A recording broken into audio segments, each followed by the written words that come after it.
all those that are joining the virtual food symposium from the Czech Republic.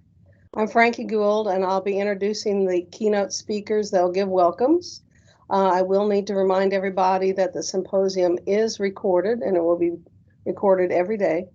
So opening the symposium is LSU Vice President for Agriculture and Dean of the College of Agriculture, Dr. Bill Richardson. He has held leadership positions in the LSU system for 37 years. Dr. Richardson.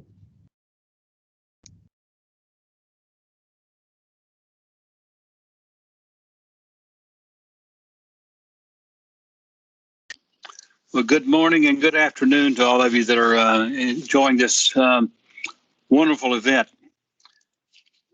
We've had such a wonderful strategic partnership with Mendel University.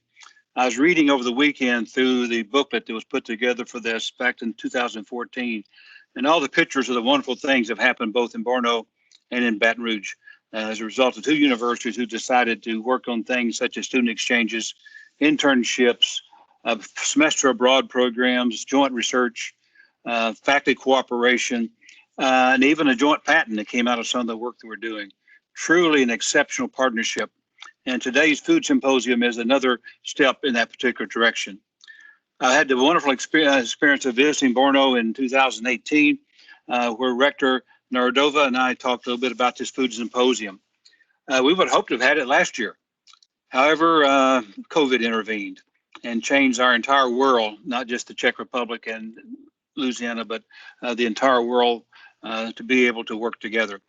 I do wish we were in person, either there or here. Matter of fact, I think my people would vote for us to be there, and but maybe we can make that happen again sometime real soon.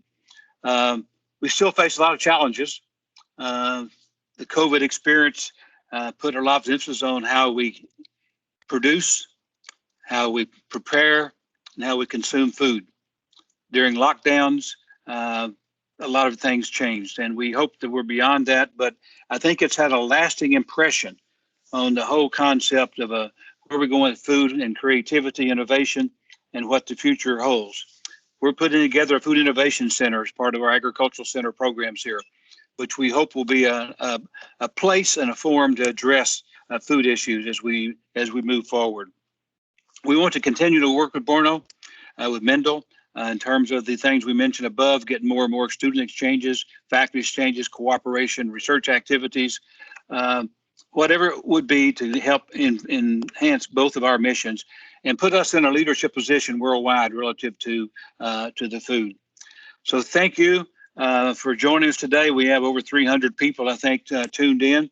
It's taxed the system, but that's good. I love those kind of problems. I hope you enjoy your day. It's very challenging, and I'll be in and out today as we have other things going on. But thank you so much. I look forward to the future with a great deal of optimism. Thank you. Thank you, Dr. Richardson. Mendel University Rector Danusa Narodova will give the next greeting. She is the first woman rector of Mendel U in Brno, Czech Republic. She's a full professor focusing on EU and national taxation policy. Rector Narodova.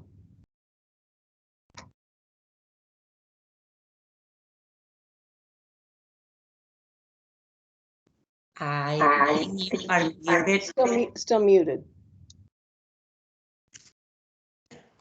Oh, no, it's working. Dear colleagues, dear friends, it's a great honor for me to speak in the beginning of this symposium as a rector of the Mendel University because LSU is one of our most important partners. This friendship started in 2014, started with the students and academic exchanges and continued with our joint research projects. And I'm really very happy that it is following and continuing with this food symposium. The symposium covers current topics and connects our scientists in the Czech Republic and in Louisiana State University. And I'm very keen to see results which will lead from discussion And I hope that this online symposium will move forward our cooperation again. And I'm also very happy to see that the students are involved in the symposium, and that it's in fact the very first joint class. So I would like to thank all of you for your effort to make this symposium happen, and I wish you good luck and a lot of food for thoughts. And I hope that I will be able to welcome you on our campus in the future. Thank you very much. Thank you, Rector Nerdova. Dr. Wade Baumgardner will give an overview of the symposium week at a glance. He is the Associate Vice President for Strategic Initiatives. He provides leadership for the Global Network, the Office of Intellectual Property and Sponsored Programs, Audubon Sugar Institute, and the Botanic Gardens at Burden. Wade. Well, good morning, and let me add my welcome to this symposium as well. We're very thankful for this opportunity, and frankly, it's exceeded our expectations. Thank you very much to all of those on our teams for the logistic effort and putting this together, the organizational effort, and promoting this as a wonderful opportunity, I believe, for our students and faculty to engage, to learn more about programs at our respective universities, and to see what opportunities there are for future collaboration. I'm especially excited, and as part of this particular symposium, to see the first joint class, which is no small feat, to have that organized on both campuses and put that through our academic programs. And so thank you to our faculty for their efforts in that, and also to the students for their efforts and their interest. And I hope it is very successful and we build on it in the future. Just briefly, I think that this opportunity to look at the world as it's changed through the lens of COVID-19 and looking at local food supply and food security issues is a new chance to imagine our cooperation together and how we can work together to solve problems locally, regionally, and internationally. The discussions this morning on food waste, I think, are particularly relevant to that. And then moving forward into the rest of this week, I think it's especially good to see that the partnership between the LSU Agricultural Center and Mendel University, we're actually expanding that with new university partners that are also participating. So our thanks to Southern University and also to the Pennington Biomedical Research Center for their cooperation and collaboration in this. We'll see discussions on human nutrition, the roles of fruits and vegetables, how medicinal plants and superfoods help to stimulate our immune systems during this time. Also be looking at food technology, advancements in food safety as well. And so again, it's my pleasure to welcome everyone again to this symposium. I believe it's going to be a very productive week, and I look forward to the fruits of our efforts and collaboration in the future. Thank you all. Thank you, Dr. Baumgardner. Ivana Tregenza is our Associate Director for AgCenter Global Network and the Director of the LSU College of Agriculture International Programs. She will guide you through the program today. Ivana. Thank you so much, Frankie, for this introduction. Good morning and good afternoon. It's really great to be with you all this week. I just wanted to take this opportunity to thank a few key people who made this week and this food symposium and the program possible, namely my colleagues at LSU AgCenter Global Network, Sarah Bernard, Rocio Lopez, Dr. Jonathan Hupschen, and Charlotte Smith, as well as our counterparts, our partners at Mendel University International Office, That would be Lukáš Kala and Pavla Soukopová. You will have an opportunity to meet with all of them, as they are going to be guiding us through each session of this week.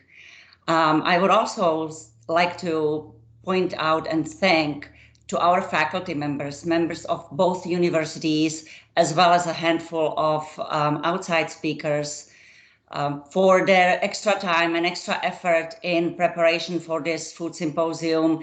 You will be having multiple chances to interact directly with these faculty members, and we really hope that this will join some great discussions about what the future may bring. Besides those that I have mentioned that you will have an opportunity to meet with, there are a handful of my colleagues who have made this possible, who have worked tirelessly behind the scenes. Many of them are with us right now, and those are from our IT department: Adam Warner, David Stout, and Liz Black, as well as from LSU AgCenter Communications Department, Ms. Toby Blanchard and Elma Sue McCollum. I really would like to applaud to all of these people who went above and beyond so we can actually have this experience all week long. And with that, please allow me to introduce my counterpart at Mendel University, Mr. Lukáš Kala, who is the Director of International Office, and he will transition us directly into our first scientific session of this symposium. Lukáš? Good morning, everybody. Yeah, thank you very much, Ivanka, for introducing me. I would like to welcome you, all of you, at this wonderful symposium. On behalf of International Relations Office of Mendel University, I'm quite glad that we moved in our collaboration to such a specific symposium, that we moved from just exchanging of academics and students to something like exchanging of knowledge, something that I feel is rather deeper or more tiny, and that we are filling up our strategical goals.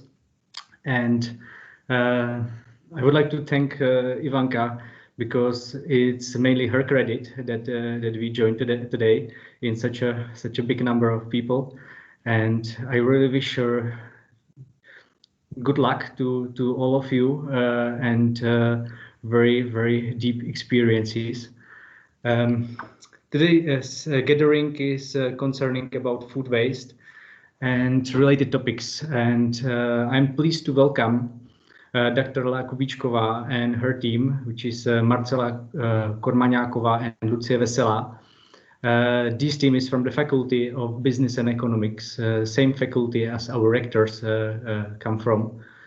And this team is dealing with consumers' behavior for several years, and most recently they are focusing on consumer behavior in the field of food waste. La Kubíčková is the head of the Department of Marketing and Trade. Marcela Kormaňáková and Lucie Veselá work with her as assistant professors. Dr. Kubíčková, floor is yours. So we maybe can start the section. I'm not sure, but cross fingers. So thank you very much. Thank you very much for the opportunity to start this session, this food waste session. And I would like to try to share with you our presentation. So I hope that you can see it without any problems. Yes. Thank you. Super. So let me start. Dear ladies and gentlemen, I would like to introduce you some interesting results of our food waste study, which focuses on the Czech households. So let me at first tell you briefly about our project, which focuses on environmental behavior of Czech households, and it's dealing with incentives for behavioral change in food waste production. First of all, I would like to explain or tell you something about motivation of solving this project. I would like to explain why we set out to solve this project. We have been dealing with this issue of food waste for several years, and we have found that there are no representative data available anywhere that would indicate how much food is actually wasted in households. And not only in the Czech Republic, but also abroad. We were not able to find anything in any of available studies. So this was the main reason why we started to think about this project. The aim was to get real data on how much household waste is actually wasted, food waste, and compare this data with how much food is thought to be wasted. But the main goal of the project is not only to learn about the real quantity of household food waste, but also to find some ways to influence consumers to reduce the amount of food waste in the future. And we want to influence people and try to educate them in this area. Project is founded by Technology Agency of Czech Republic, and the solution of the project is planned for 3 years.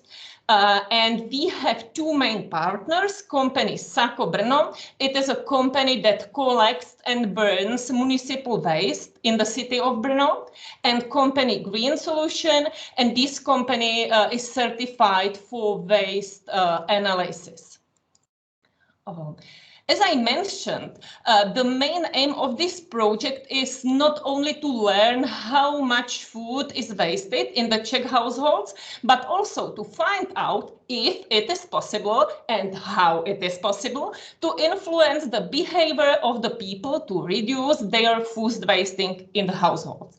The results of our finding out whether and how it is possible to influence households' behavior will then be used by, for example, Ministry of Agriculture or by Ministry of the Environment, who are the main waste manager actors in the Czech Republic.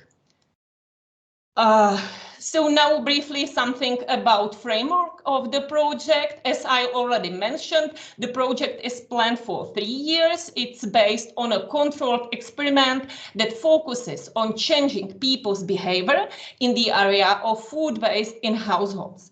The principle of the experiment is based on the fact that for the entire duration of the project, we will measure 4 times per year the real amount of food actually wasted in household in selected localities. We measured 4 times per year because we want to eliminate seasonal effects. In the first year of the project, which is already past, we only measured to find out how much food is actually thrown in the trash in these households. In the second year, we started interventional experiments. We have 2 types of experiments, some kind of cheap one and some kind of more expensive. The example of cheap intervention is something like using leaflets, posters, labels, or litter bins and others. And the example of expensive is, for example, video or lectures in schools. My colleague will talk about these interventions modes more few minutes later. So we continue measuring the volume of food wasted to see if our activities have an impact on household behavior in this second year. And I would like to add that we always have one control group of households with no intervention, where we can compare the impact of particular intervention modes. Last year, the 3rd year of the project, we will stop interventions and we will only measure the amount of food waste. So we can see if there is some effect after intervention. The research is carried out in 900 households in Brno, in 3 different areas, in housing estate where there are only block of flats in residential houses and in houses in rural areas. And we chose these 3 types of areas because we assumed that the content of the bins will vary depending on the type of buildings. And this has also been confirmed to us. For example, in housing estates, people do not have any opportunity to compost food residues, or, for example, feed these residues to in-house animals like rabbits or hens. So we can find all of this discard food in the garbage cans. So I will continue. So before I get to the specific results from the first year of measurement, let me show you some pictures from the process of analyzing the content of the bins. So, back. So you can see that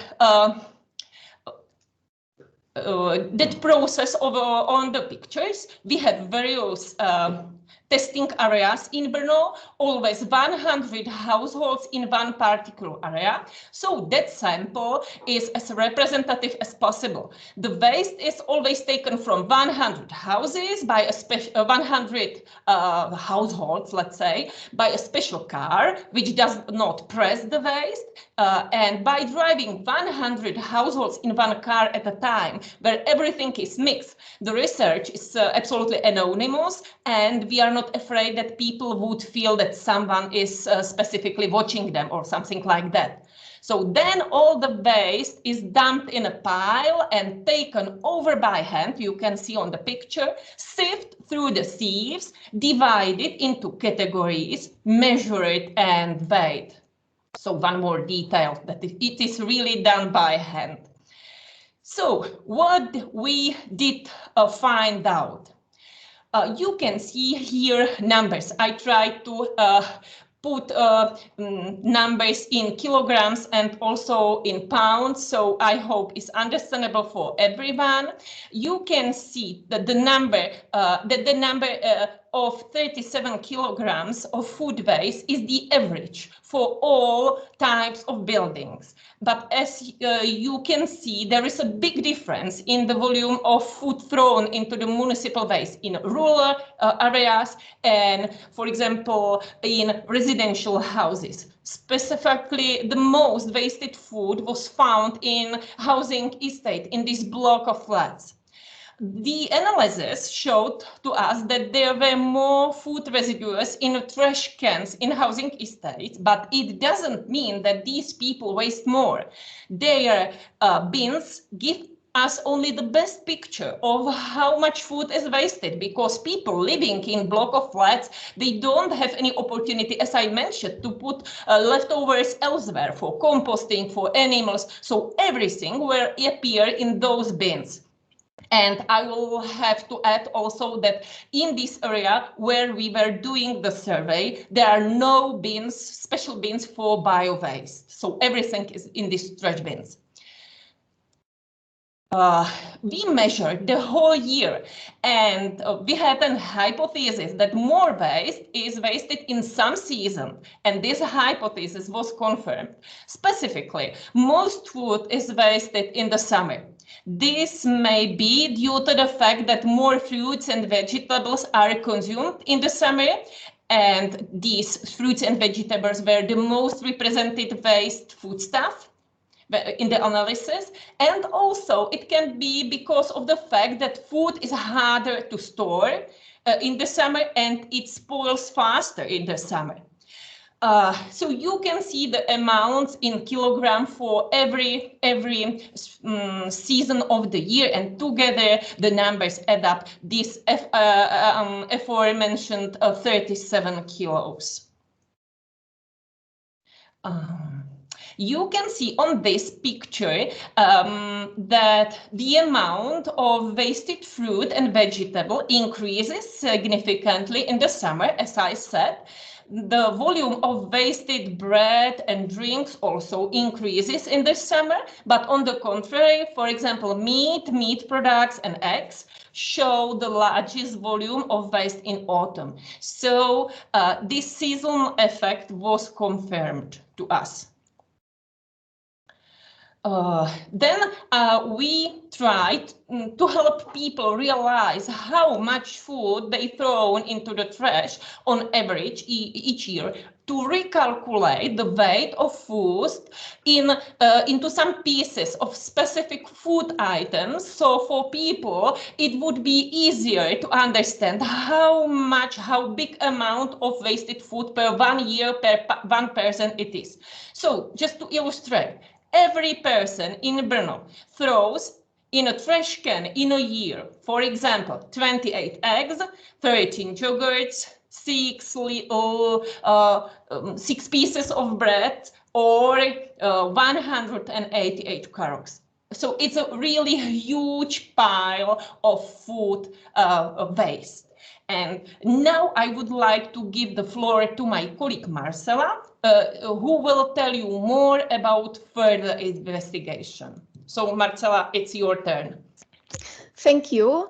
Good morning to Louisiana, good afternoon to Czech Republic. My name is Marcela Kormaňáková and I'm a part of a research team at Mendel, and we are currently working on a project which was already introduced by Mrs. Kubíčková. I would like to talk about the results of questionary survey among households in Brno. Please, next slide. Thank you. As was already mentioned, we have the data about the real amount of food waste which was thrown out into the mixed municipal waste, but we did not know the reasons why households throw out such amount of food waste. And thus we conducted questionary surveys among households from Brno. In addition to the reasons for producing food waste, we also examined the awareness of the topic of food waste and the ability of households to estimate the amount of food they wasted. The questionary survey was conducted last year in Brno, and we collected almost 400 responses. At the beginning, we intended to conduct face-to-face questionnaires, but because of COVID situation, we had to distribute the questionnaires electronically. Please, next slide. I would like to share with you some interesting results of our survey. And here are some basic information about consumer behavior of households from Brno, as we see this topic as strongly related to food waste behavior. We find out that more than half of the respondents usually buy food in supermarkets, hypermarkets, or discount store, and these are large format stores usually available for households in the Czech Republic, especially for people or households from Brno, as Brno is quite a big city and there are a lot of shops. Then we find out that more than half of the respondents also check the food stack before purchasing. They buy food according to shopping list. They do not prefer to buy large packages of food, and they do not see any difficulties in planning the purchase and preparing food without wastage. All of those mentioned are basic assumptions for not wasting food. Which is quite interesting is that minority of the respondents consider price the most important factor when buying food, and buy food based on the discounts. However, I have to emphasize that this is subjective evaluation of households, and secondary data show opposite results. Specifically, that almost half of food sold in the Czech Republic is purchased with discounts, and that means that people maybe do not want to admit buying with discounts because they might be ashamed or because of some other reasons. Next slide, please. Another part of our survey was focused on verifying the ability of households to estimate the amount of wasted food. We asked them to estimate the amount of food they throw out in their households in 1 week.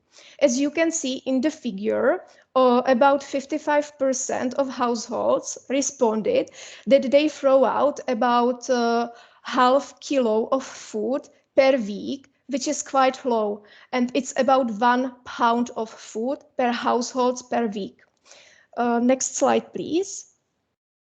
Thank you. We recalculated the estimates of households, and results show that on average, the food waste produced by person in a year would be 12.5 kilos. It's about 27 pounds.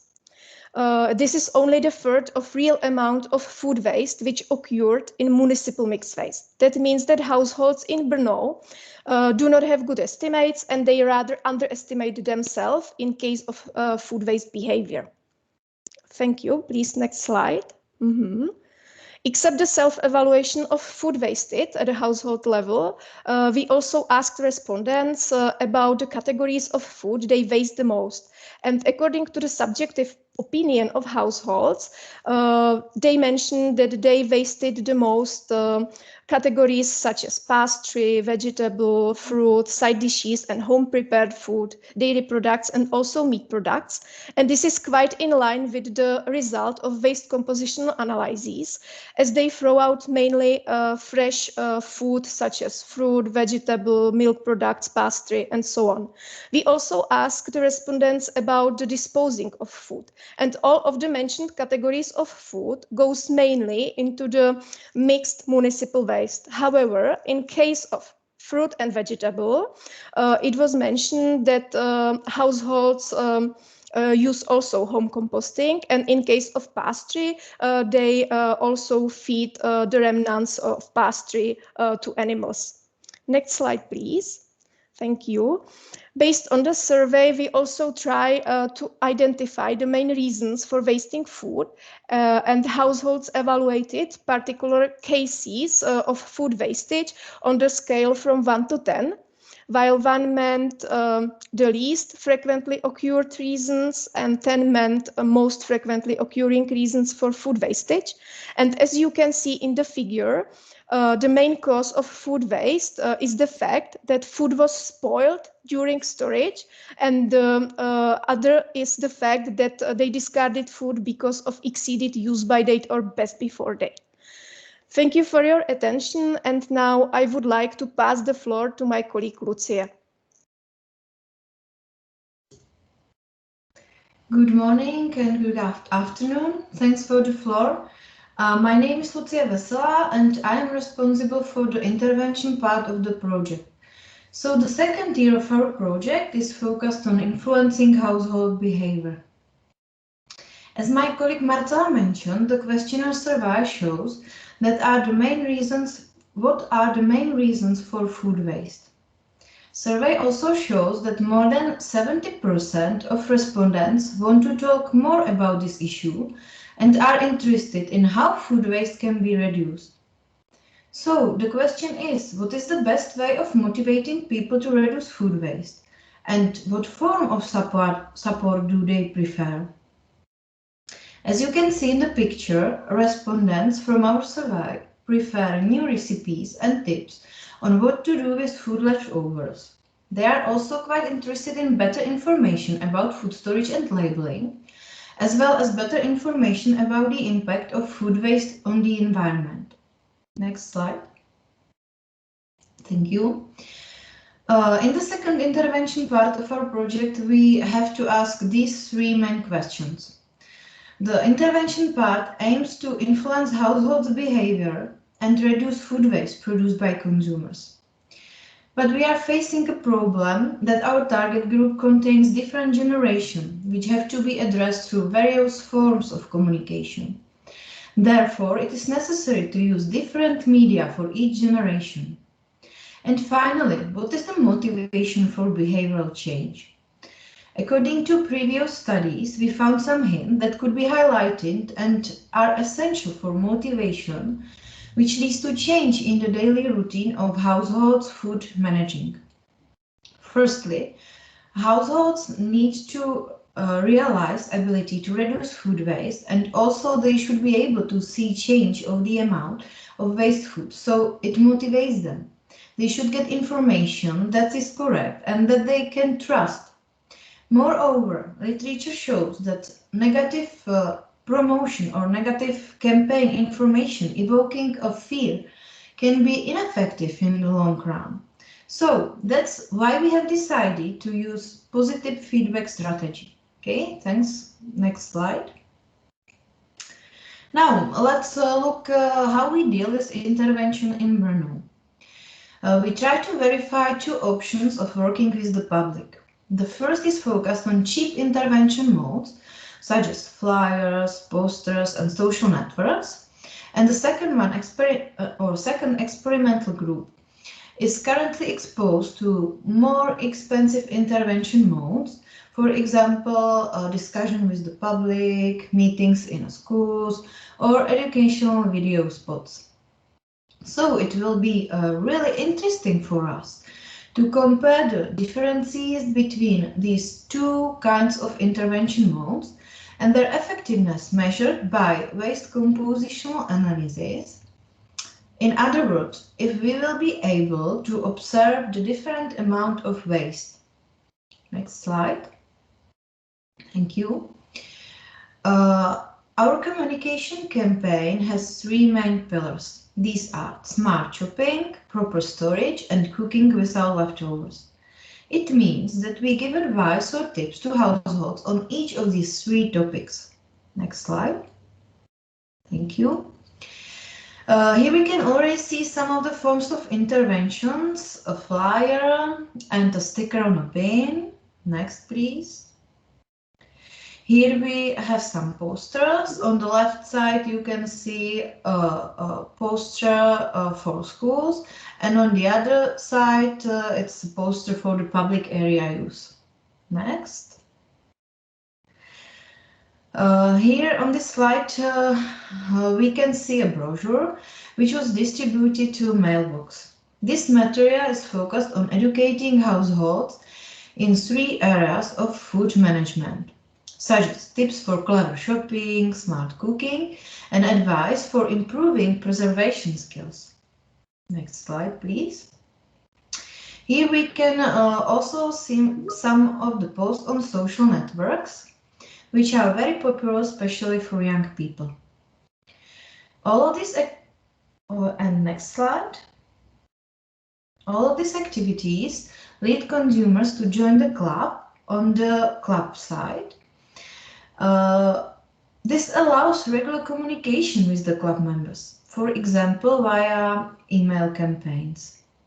So, next slide, and let's move to the discussion. And I give the floor back to Mrs. Kubičková. Thank you. So, thank you very much. And I will continue. Oh, sorry. Ooh. I would like to share with you this screen. Oh, something is getting wrong. So I hope now it's okay. So this project raises to us a lot of questions, and we are thinking about consumer behavior in the field of food, and it's clear to us that there have been relatively large changes recently, which can affect the food waste. So we know that lifestyle have changed. People have less time for cooking, for planning purchases. We can see in households less cooking effort often and more shopping activities. Also, we know that people are getting better. Their well-being is growing. Food in Czech Republic is easily available and it's relatively cheap. Also many people know nothing about how food is made. People have less to do with the land. Only in the time fewer people work in agriculture. So people in general don't value food. So there are a lot of discussion points and a lot of questions we should answer. We have there in the end of our presentation some areas which can be something like suggestion for a possible future research. I would like to mention the scope of future research and invite you to cooperate.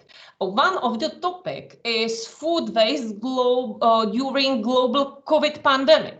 We have already some numbers from the survey because the pandemic has been going for a year and we have come with interesting results. Here you can see some examples from our investigation. And this can be, I think, very interesting topic for future cooperation and future research. Other topic we would like to discuss in details in the future is composting. It's also, I think, very suitable area for possible future joint research, because when we disassembled the waste, we sorted the individual components according to categories. So we also weighed and measured how much, for example, paper, plastic, textiles, materials are in the bins. But because our attention was paid especially to food, so we know that in those about 37 kilos of food waste per one person per 1 year, there are about 22 kilos of food of plant origin that could be theoretically composted. So it's also good area for future research. Although composting does not mean not wasting, the large volume of food residues in garbage cans is of a plant origin, and I think it's a good challenge to think about how these residues could be used. So there are a lot of areas for possible future research. So I just add these 3 main points here in the last slide. So it's everything from us. Thank you very much for your attention, and I hope that this topic would lead to some possible future cooperation with you. Thank you.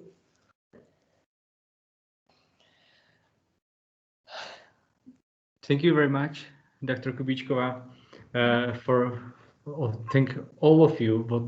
It was very wonderful, your lectures, and I'm quite happy to learn about your project. And I would like to use the opportunity to be chair of the meeting and ask maybe a first question: how policy affects the consumer behavior? Because in our town, there are some quarters where disposal of food waste is solved by composters, and if you also research these facts that in some towns, some parts of town are let's say policy measurements to prevent food waste in trash bins. If you understand my question, so if the policy affects the consumer behavior. Yeah, there is a big discussion in the South Moravia region where Brno is located in about these special bins for biological waste. In some areas they have, in some areas they don't have these bins. We cooperate with South Moravia region government, let's say, and we are participating on preparing some programs. So, but from our point of view, composting is not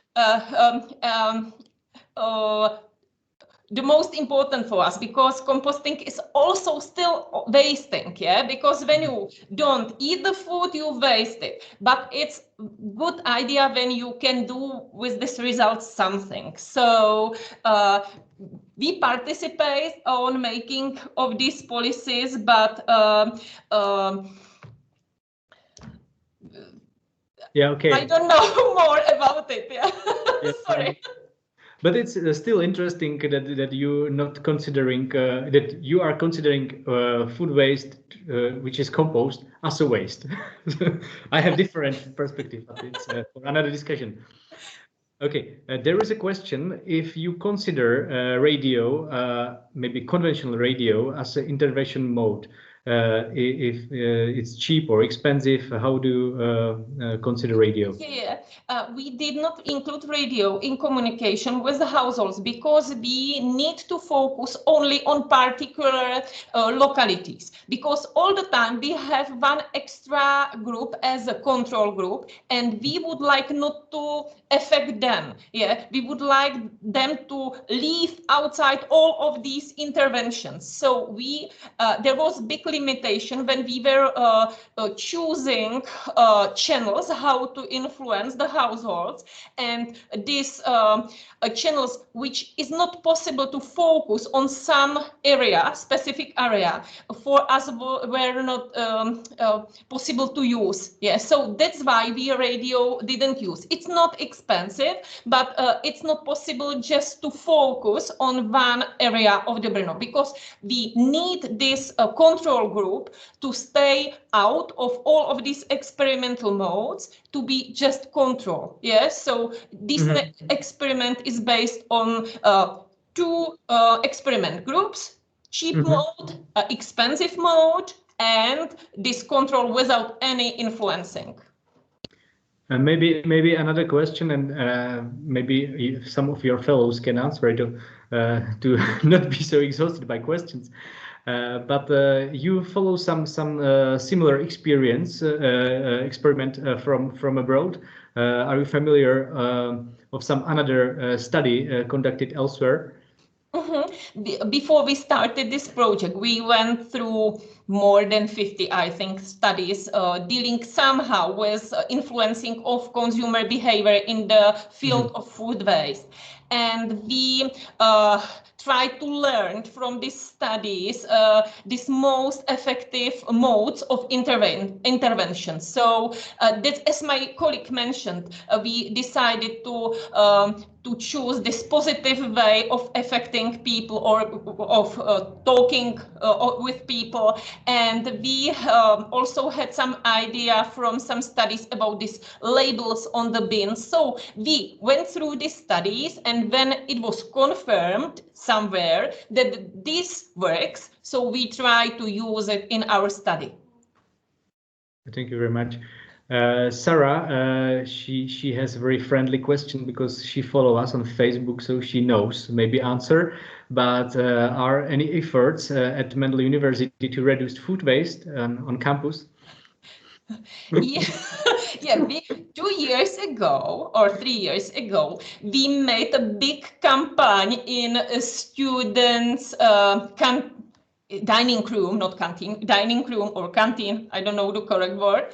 And we made a lot of posters about how much food is wasted per one day. And it was focused on students, something like ask less, smaller portion, don't waste, realize how much food is wasted per one day, and how much energy was necessary to not spend, how to say it, to when I am producing the food, the energy was necessary to produce it, and how much water, and we wanted to by telling this information to students, influence students not to waste too much. But it was not very successful. So it was one big attempt 2 years ago. So now we are in touch with this university canteen or canteen. Is it possible to say canteen? Yes, it is. Yeah. So with the head of this canteen, and we are thinking about some possibilities for ordering, for example, half portions, that for students it will be easier not to leave a lot of leftovers on the plate. So this is one of our activity. Okay, Thank you. And there is another question, or two questions, which are regarding intervention. And first is about exploring intervention timing. And I'm not quite sure if I understand well, because there is maybe it was already said, because there was the difference between summer and winter waste of food. If Mr. or Mrs. Bailey can specify the question, it will be maybe better. Yeah, I am reading this. I am reading this question. Yeah, we are measuring for the whole year to avoid this seasonal effect. So then the number of 37 kilos is average number, because in every season it's a little bit different. And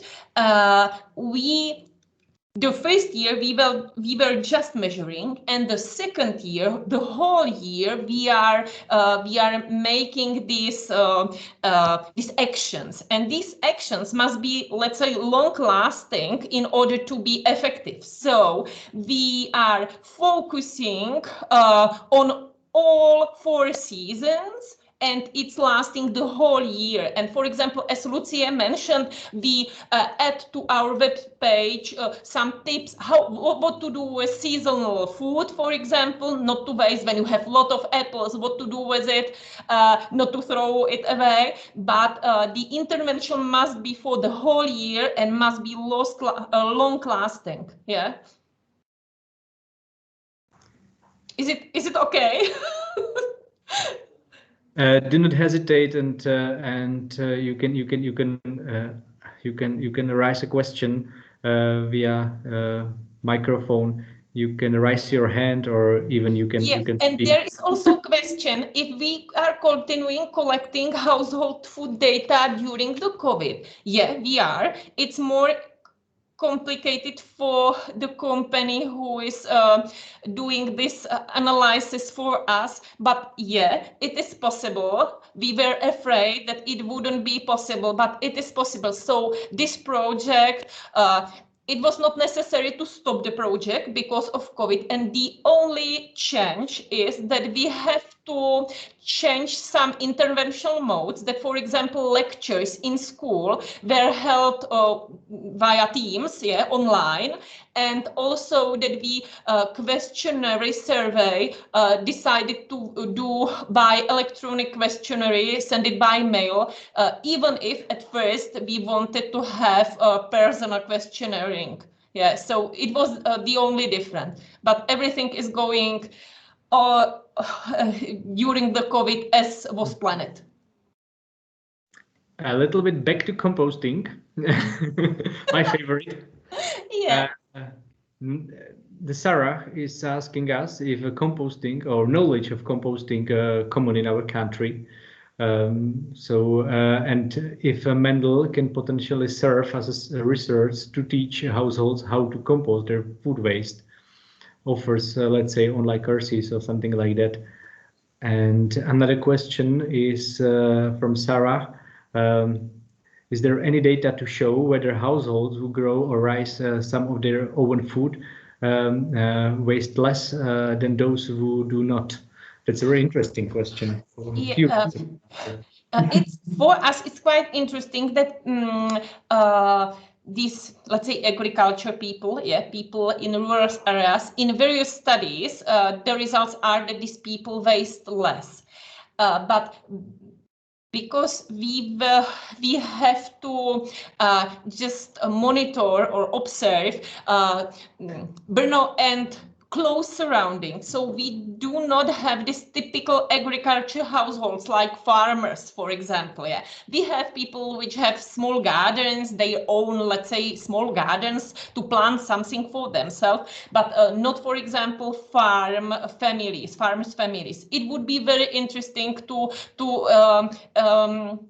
also analyze this, but it was not in the scope of our project because it was focused on the burnout and surrounding.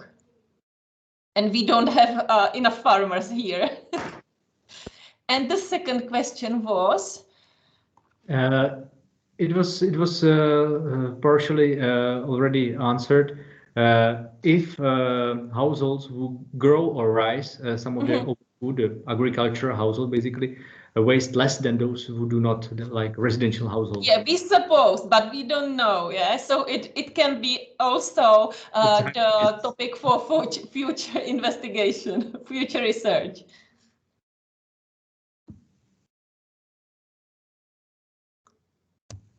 Okay, there's some thanks for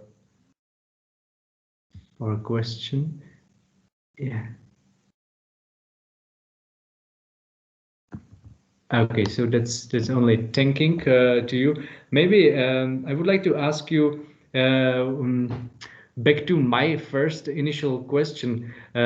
If you know the policy of sticks and carrots, that you can motivate somebody to some favorable behavior, or you can use some sticks to prevent some behavior. I think that all of us agree that that wasting of food is not really good. It's partially a systematic problem, partially is a consumer problem or problem of consumer society, and we would like to prevent the wasting of food. I think that the whole world agree that the wasting of food is a really bad thing. And what do you think? It's better to use like some penalty for wasting of food to the trash bin, will be penalized by paying more for waste, or some motivation campaigns, some savings, let's say. You probably have read many of papers about this topic, so if you can explain to us who are not familiar with your field. Yeah, we decided to choose the positive intervention modes, not the negative ones, because we think, and it was in a lot of studies, that this negative one is not long lasting. Yeah, when it is motivation, positive motivation, and you feel that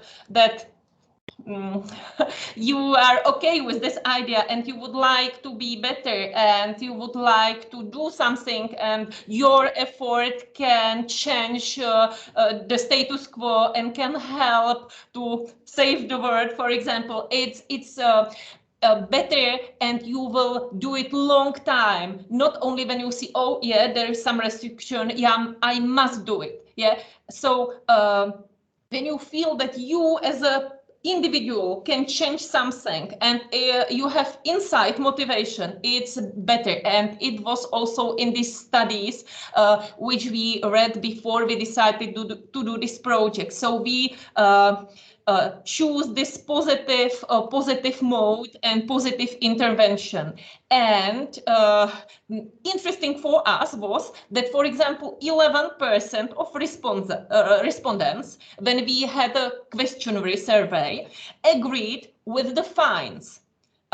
When you have some excessive waste, for example, because we had this kind of questions, and for us it was quite interesting that they agreed. 11% of these responses were, yeah, we agree with fine when you have some excessive waste. So it's for discussion, but we decided to motivate people. Great. So there are no more questions I see in the chat. So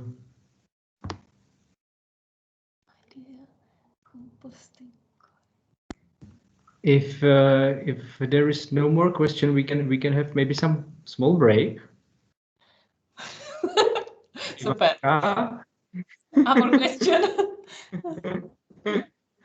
If you don't mind, let's cover a little bit of logistics of this week's symposium. As we have discovered, the way this meeting is set, because of the number of people that have registered, all the attendees are muted and don't have the ability to actually communicate through their microphones. Therefore, I would ask all of you, if you have any questions, please do send them in chat for all of the speakers that you will encounter. Also, if you can keep your cameras off for most of the time, that helps a lot. Maybe not as much today, because today we have a lot of nice PowerPoint presentations, but as we go through the week, we will encounter some videos, and we do not really know technically how that's going to work with everybody's interconnection to your own internet.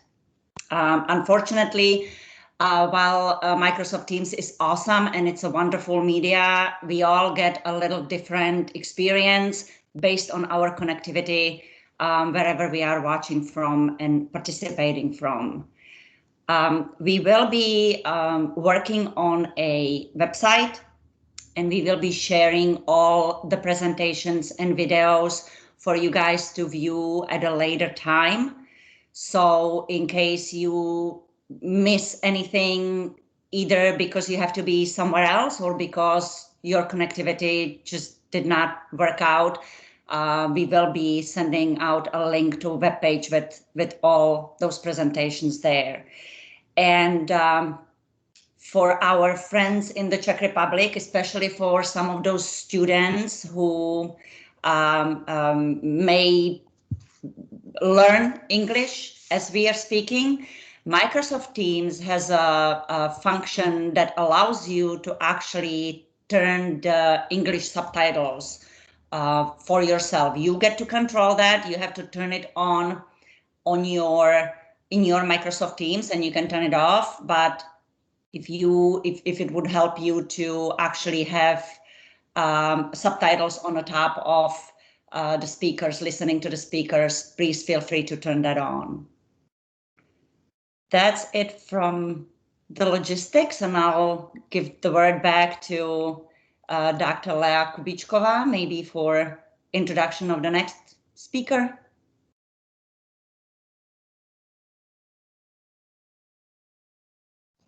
Thank you very much. So next topic will be also very interesting. It will be topic of perception, the next topic, sorry, a little bit mess, will be about learning about our voices from devices, a model of individual learning with an application to consumer food base. And this topic will be presented by Dr. Dani Key. She's an assistant professor in the Department of Agriculture Economics and Agribusiness at the Louisiana State University. Her primary research focuses on the promoting sustainable and healthy food system with specific interest related to food-based consumer behavior and nutrition and health. And her research employs a combination of theoretical, experimental, and empirical methods to understand consumer food-related behaviors and examine the effects of proposed food policies on consumer food consumption, intake, and waste behavior. So, Dr. Dani, it's your turn now. Thank you very much for the introduction. I'm going to share my screen so that you can see my slides. I hope this is working. Is it from the beginning? So thanks a lot for the introduction, and thanks for this great event. I'm very much impressed by the food waste measurement efforts in Mendel. And today I'm going to share some results and some efforts in collecting household food waste data in Louisiana here. So everyone, good morning and good afternoon. My name is Dani Qi. I'm assistant professor from the Department of Agricultural Economics and Agribusiness. This is a project that I collaborated with researchers from Pennington Biomedical Research Centers and also from the Ohio State University. The title of my presentation is the learning about our devices from the devices, evidence from consumer food waste. So the recent digital revolution has led to a rapid development of the personal, household, and the workplace sensors and devices. And those smart sensors and devices, like the smart home, smartwatch, can create a lot of information and the data feedbacks about our behaviors and also about our environments. Those information or those big data can potentially induce some behavior change, and that is the behavior change that we are interested in this study. Recently, some researchers are trying to leverage those data coming out from the smart devices and to generate some aggregate predictions about people's behaviors. For example, the flu infection rates or the overall health wellness beings of people in certain areas. But a little attention has been paid to modeling the behavior change induced by those information, induced by the big data coming out from those new devices. And we are trying to, in this study, we are trying to investigate when we started to tracking people's food behaviors, how household at home will change accordingly. So these types of the behavior change actually have another name in the field of economics. It is called as learning by doing. And the economists have been analyzing and exploring the organizational learning by doing in the production settings for decades. Many researchers find these types of learning exist in various of the industry. Those industries include the semiconductors, agricultural, automobile, oil drilling, clean energies, aircraft, and the ships productions.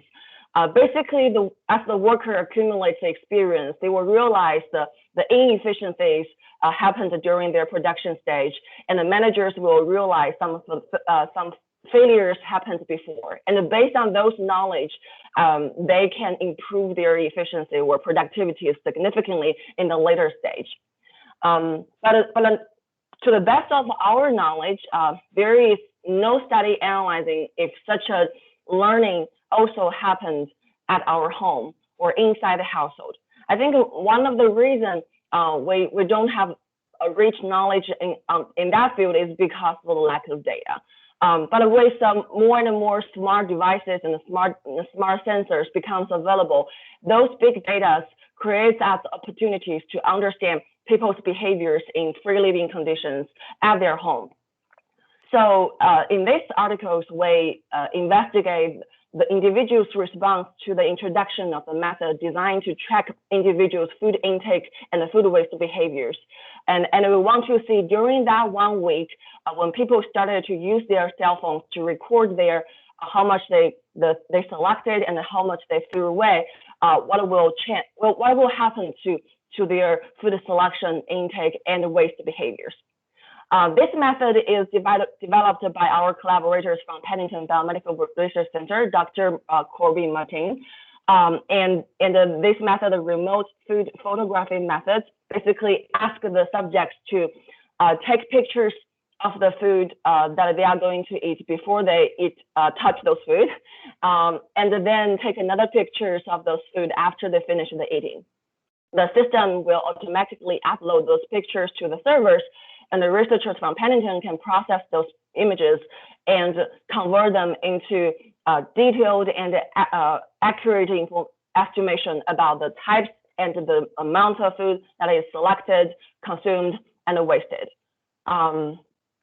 So for this study, we used the data they collected back in 2009 from 50 adults in Baton Rouge, Louisiana area using this RFM methods.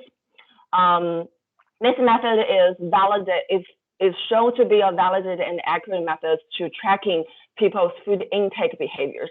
The reason we choose the data they collected back in 2009, which was 12 years ago, is because we think at that time the household effect can be mostly reduced. So probably many of you may have known that household effect or observer effect is a big issue when we try to collect or track people's food waste behaviors, especially nowadays with more and more education campaign ongoing and more countries joining the cause to reduce food waste by half by 2050. With all those efforts, residents and the people knows that wasting food is a bad thing. And many researchers have shown that people feel guilty about wasting food. So with those feeling of guilt, with the awareness about this, the cost coming out from the food waste, people may have strong intentions to correct their behavior when someone started to tracking their food waste at their home. So they may want to pretend to be a person or a household who are more sustainable than they actually are. And in that case, they may intentionally or unintentionally to underreport how much the food they threw away. And this is a household effect. But we believe back in 2009, which was 12 years ago, the discussion about food waste in the US at that time actually were much lower than what we have right now. This is a Google search index tracking how people talks about food waste and talks about obesities in the past 12 years. As you can see, the black line here represents a discussion about food waste. Back in 2009, the volume of discussion about food waste online actually is pretty low. It started to increase starting from 2015 when Obama administration announced the U.S. Goals to reduce food waste by half, and we see the discussion about food waste increase in the recent 5 years.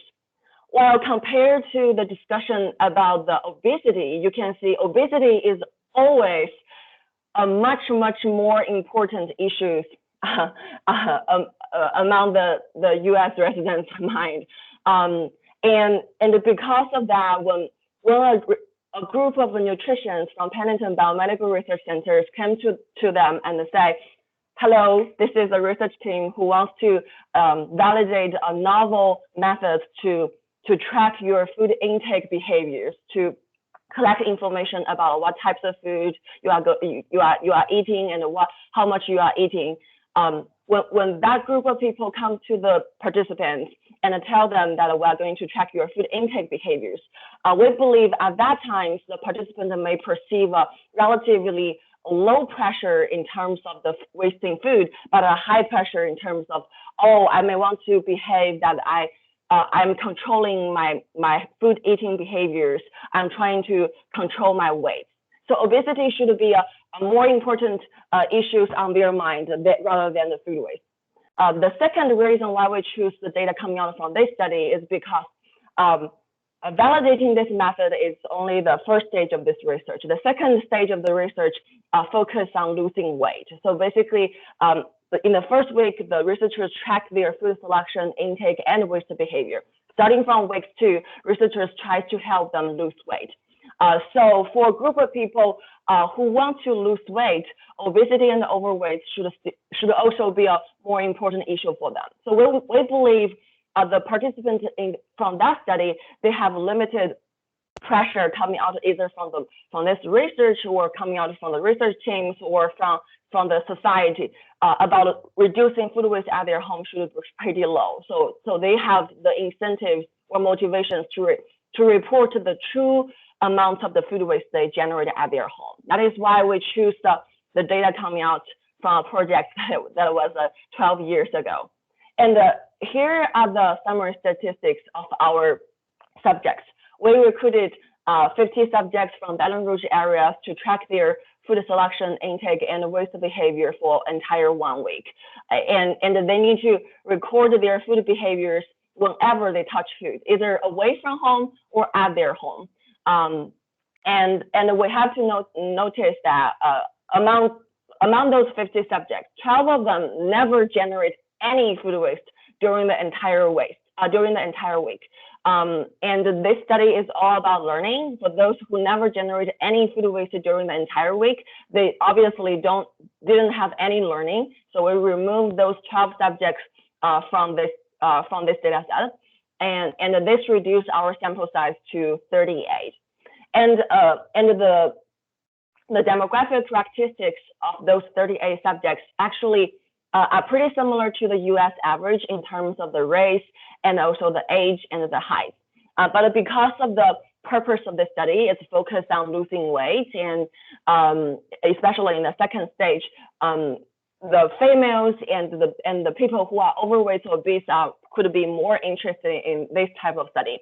So we have a larger proportion of, or majority of our subjects being females, and the majority of them are overweight and obese.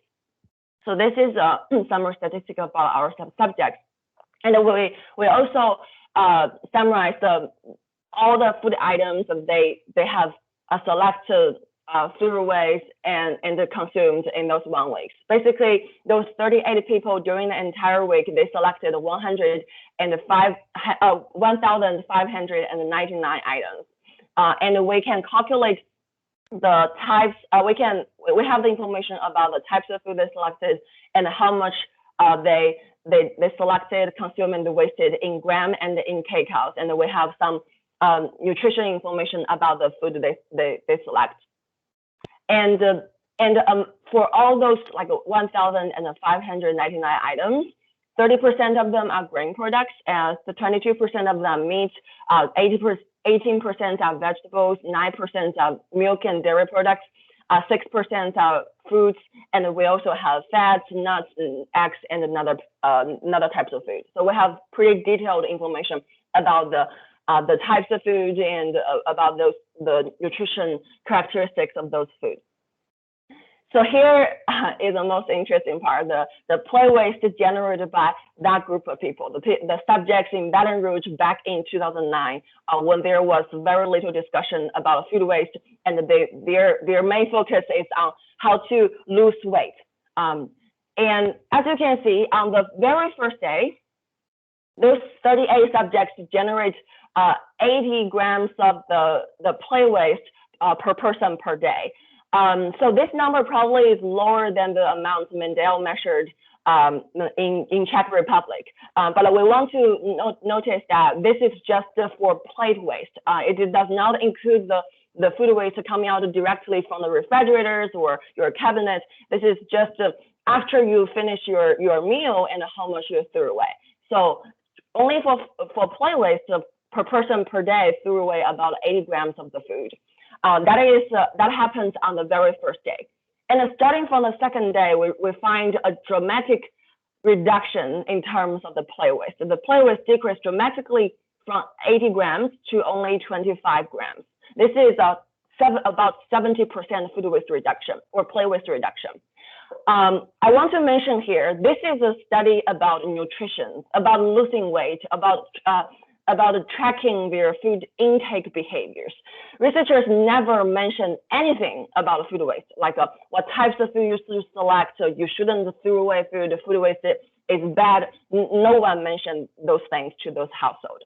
And at that time, obesity is a much more important issue to those people, especially for those overweight and obese people. And the discussion about food waste in the society actually is not that as hot as what we have right now. The app itself never provides any data to those subjects about, you threw away 100 grams of food today, you should reduce food waste. The participants never received that types of the feedbacks. The only thing the participants did at that time were taking pictures before they eat anything, and then take another pictures after they finish their eating. So without any instructions, without any incentives, or without any data feedbacks, they achieved this 70% food waste reduction by themselves, voluntarily. So this is amazing, because for people, for us working in this field for a very long time, we know how difficult to help people reduce food waste. Here, without any extra efforts, we observed a 70% food waste reduction. And after since day 2, we find the amount of food waste actually didn't rebound back to the 80 grams per person per day level. It actually maintained at a relatively low level. It didn't continue to decrease, but it fluctuated a little bit. But overall, it never go back to 80 grams again. So this is a pretty amazing achievement. And we wondered whether this is just a time effect or this is a learning effect. So if it's a timing effect, it means that people feel excited on the very first day. They are very cautious about food waste, and they try to record everything. But starting from day 2, they feel tired and they don't want to record everything they threw away. And probably you see a decrease in food waste. So that would be the time effect or fatigue effect. We want to see if this is purely a time effect or it's a learning effect. If it's a learning effect, then all the behavior change should be based on the previous experience. So we plotted a scatter graph. Here, the y-axis represents accumulated play waste. The y-axis represents the play waste generated by that person on that day. As you can see, when the accumulated play waste experience is pretty low or 0, the generation of the play waste on that day actually is pretty high.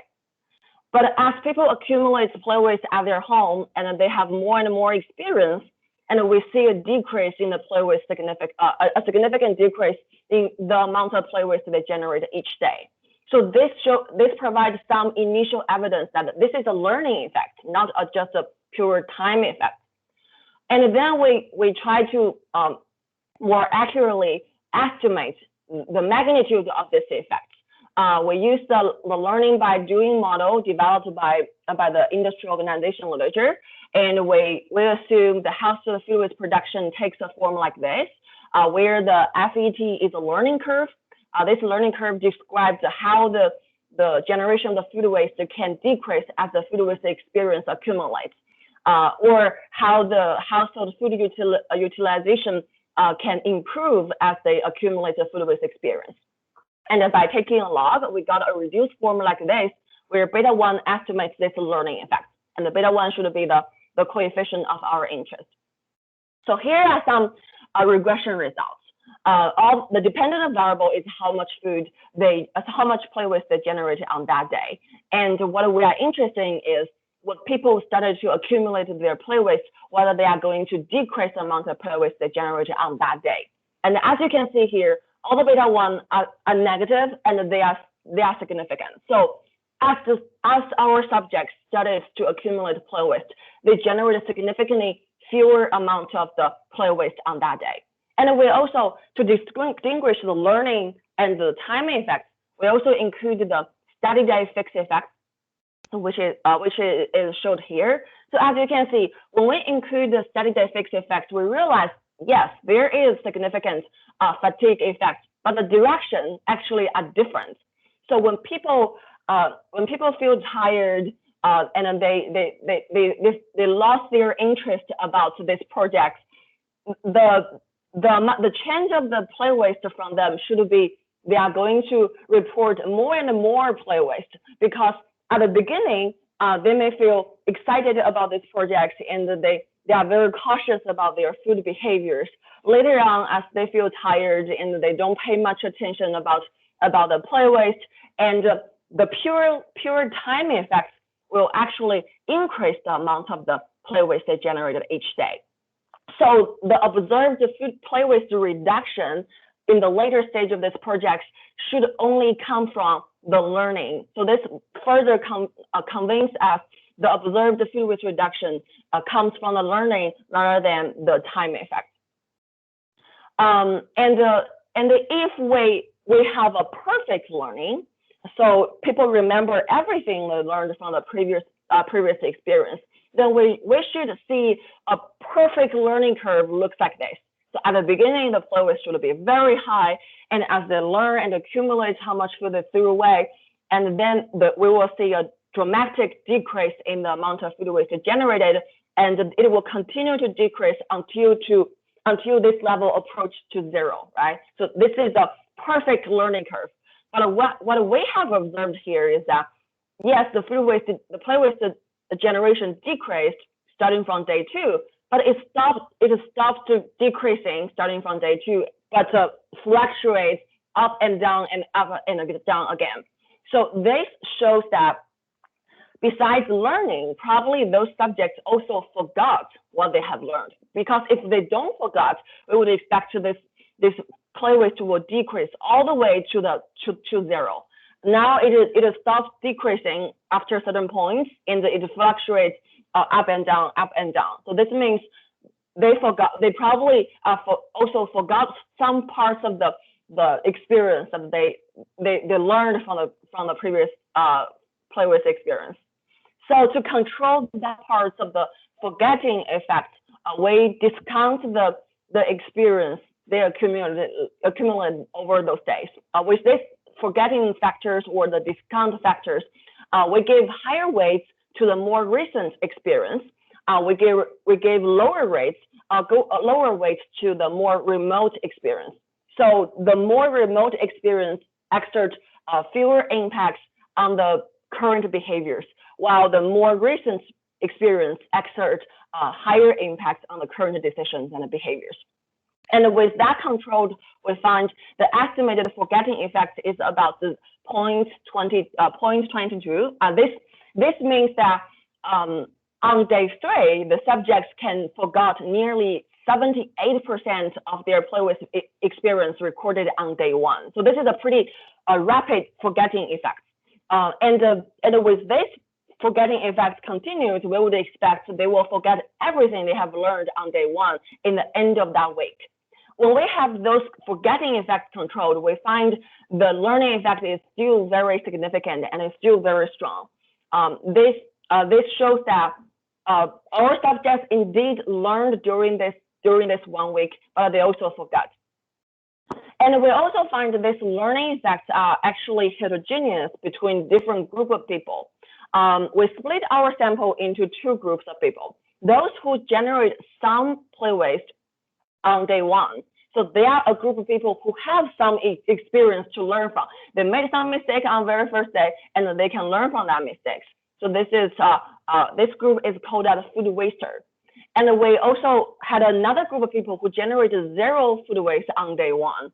And that group of people who had a very limited experience to learn from, because their learning only happens as they accumulate experience. If they had no food waste experience, then they have nothing to learn from. So we split our sample into the food wasters and the 0 wasters.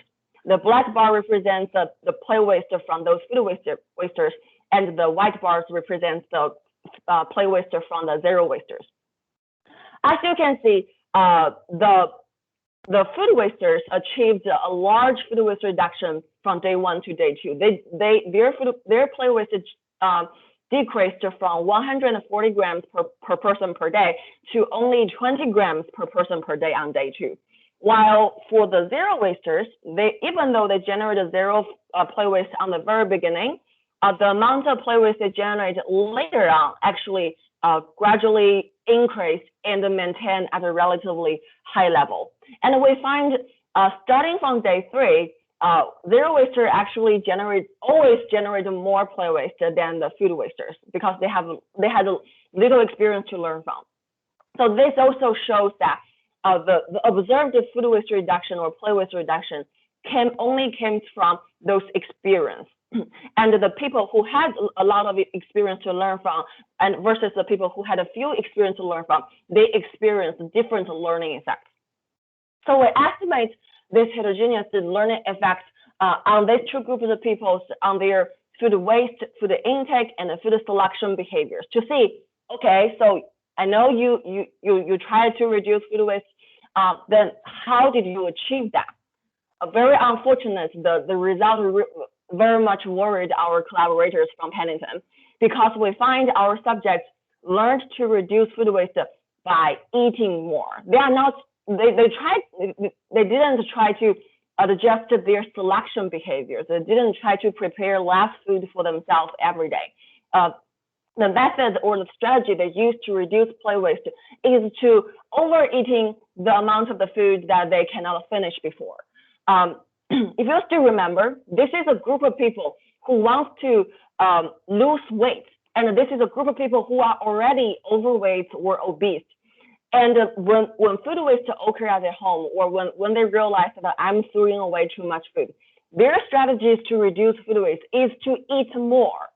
And our collaborators from Pennington, their goal is to help people lose their weight to maintain a healthy eating habit, and also to reduce the overweight and obesity rates in Louisiana.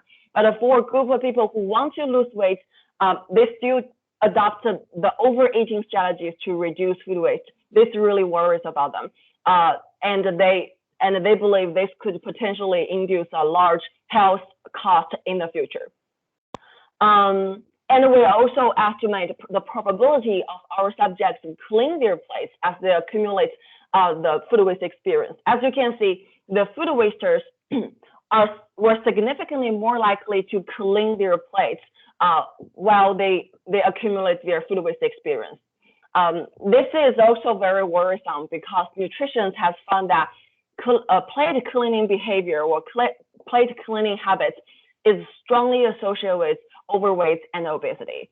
So the higher probability for a group of people who are already obese and overweight to clean their plates,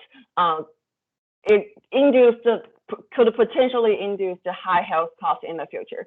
So in this study, we identified statistically significant and economically impactful learning and forgetting effects when we introduced methods to help tracking people's food intake behaviors. We realized that our subjects started to learn to reduce plate waste, and they learned to reduce plate waste by eating more and cleaning their plates. And we find that these learning effects are heterogeneous among different groups of people.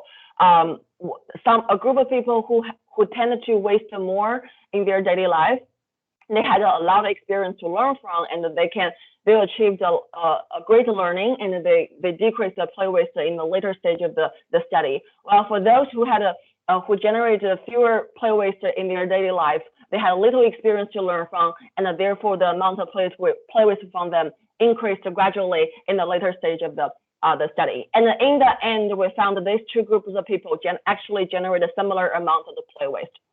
We have to admit that our sample size is relatively small. We only have 38 people from a specific area that is Baton Rouge in Louisiana, and the majority of our subjects, they were female and overweight and obese.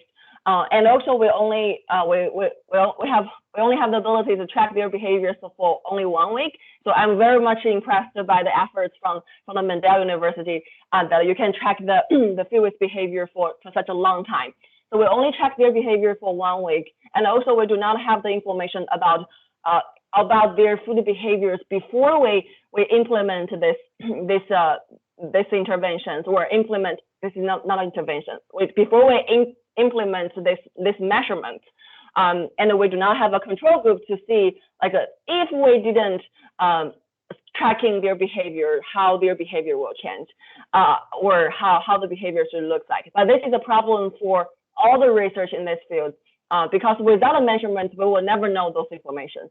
But given all those limitations from this particular study, we still argue that the consumer and workplace technologies that can trigger some incidental learning like what we observed here will continue to develop. And a learning model like this could help us to understand how people are going to respond to the big data coming out from those smart devices, coming out from this technology improvements. And we believe this model could help inform the policymakers to design better and more efficient policies to achieve the sustainability and the healthy goals that they have. So that is all for my presentation. Thank you very much. So Danny, thank you very much for your interesting paper, for your very interesting presentation. And we have some questions in chat. So first question, have you seen any behavior modification in lowering the portions on the plate? Lowering the portion of the plate. No. So that is the bad part. The subjects didn't select. They didn't select less food during that 1 week. They didn't try to decrease the portion size. They maintain the similar portion size. They just eat more and clean their plates. That is why we observed that they reduce food waste by by eating more instead of selecting less. Thank you. The second question in the chat.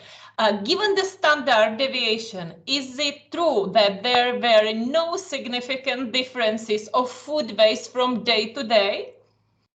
That is pretty interesting. So we didn't try the row data. We didn't compare the row differences. But the learning effect itself is statistically significant, and the fatigue effect itself is also statistically significant. So when time passed by, participants, they had an incentive to significantly increase the amount of play waste they generated. But as they also accumulated play waste from before, they significantly reduced the amount of play waste they generated. Thank you. It's interesting. Thank you. And the third question. The US has one of the highest levels of food waste per capita, but home cooking is not very common. Am I right? I think away from home consumptions in the US is really high. Please, if I'm wrong, please correct me. Based on my understanding, I think it's more than 50% consumed away from home. But still, like eating at home is still pretty common. And also, I want to know that we collect the data both away from home and at home. So even though they were eating outside, they are still collecting data for us. So all those play waste generations include all those occasions. Yeah, thanks. You have already answered the second question of Lukáš. What is the structure of food waste in household, and respectively, do you count restaurants' plate waste also? So yeah, you did. Yes. And another question. Do you think that tracking and highlighting food cost impact adoption of food waste, reducing habits among Louisiana residents? Yeah. So I believe it will. And we in LSU and collaborated with Bailey, she also asked a question before. We conducted a food waste experiment in food sensor lab, where we invited the Louisiana residents or LSU students and the faculty to our study. When we provide them information about the social and environmental costs of food waste, they indeed significantly reduced the amount of food waste they generated in the lab. So yeah, I think those education would be very effective to reduce play waste from Louisiana residents. Yeah, and another question, and I was also curious in this problem, have you been collecting the data in COVID-19 era? And if so, do you see any differences? No, actually, that is why I'm very interested in, like, if Mendel did that. We didn't collect the data during the COVID, but based on the data reported from UK, United Kingdom, it looks like a household food waste decreased during the COVID-19. So that is a very interesting findings, and we're also doing some theoretical works to provide some theories about how can people reduce food waste during the pandemic. Super, it sounds nice. Thank you. And Thank you. There are no more questions in chat, so can I also ask a question? I was thinking about the method. Have you thought about some method which you can use when you would like to carry out research for longer times, for example, for half of a year? Because I was thinking about a method, how to do it, to observe people for 1 year, for example. So don't you have any idea? I think that is a huge challenge in our field. I don't think this method is feasible for a project that to track people's behavior for half a year or so, because processing the images currently takes a lot of time. It reduced the burdens on the consumer, the participant side, but it significantly increased the burdens on the researcher side. Our hope is that with the development of the machine learning, we could find out algorithms to process those images through machine. And in that case, probably some days we can use this type of methods to to process a huge amount of pictures generated from those subjects for half years. And in that case, we can track their behaviors at home in free living conditions for a longer time. Super. And another question, if I can, because there are no more questions in chat. Just to be curious, yeah, did you pay anything to the respondents for participating in the project? Because we all the time solve this question when we are making some researches. So do have for them some financial award or something like that? Yes, actually, Pennington is pretty generous in terms of that. For this study, I don't know, but we indeed conducted a study in 2019. At that time, it's like $200 for 2 weeks. So it's a very high compensation. It is pretty burdensome to subjects to record whatever they eat. So basically, those subjects had to take a lot of pictures. And therefore, Pennington indeed compensated them a lot so that they can try their best to collect as much information for us as possible. So financial motivation is the best also in US, yeah? Yeah, it's very important. That is also the major part of that I go for our fundings. That is the major expenditures.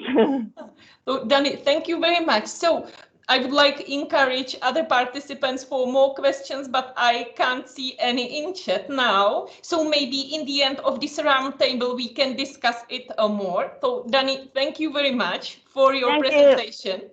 Thank you so much. Thank you. And another interesting topic for you is prepared by colleagues from US, by Dr. Hector Zapata and Dr. Marvin Moncada, and their presentation will deal with multi-purpose mobile microwave food processing facility as an alternative to develop value-added products and reduce food losses. So I would like to tell you something about these colleagues. So Dr. Marvin Moncada is an assistant professor and plant food processing extension specialist at North Carolina State University in the Department of Food, Bioprocessing and Nutrition Sciences. And Dr. Marvin Moncada's research interests focus on alternative and innovative food ingredients technology from wasted fruits and vegetables and byproducts. And his responsibilities include working with plant-based food processors to accelerate the growth of food processing and the generation of value-added products that diversify and expand the manufacturing of safe and nutritious food in North Carolina. Dr. Moncada received his bachelor in food technology and engineering at Zamorano University in Honduras and his master and PhD degree in food science and nutrition at Louisiana State University.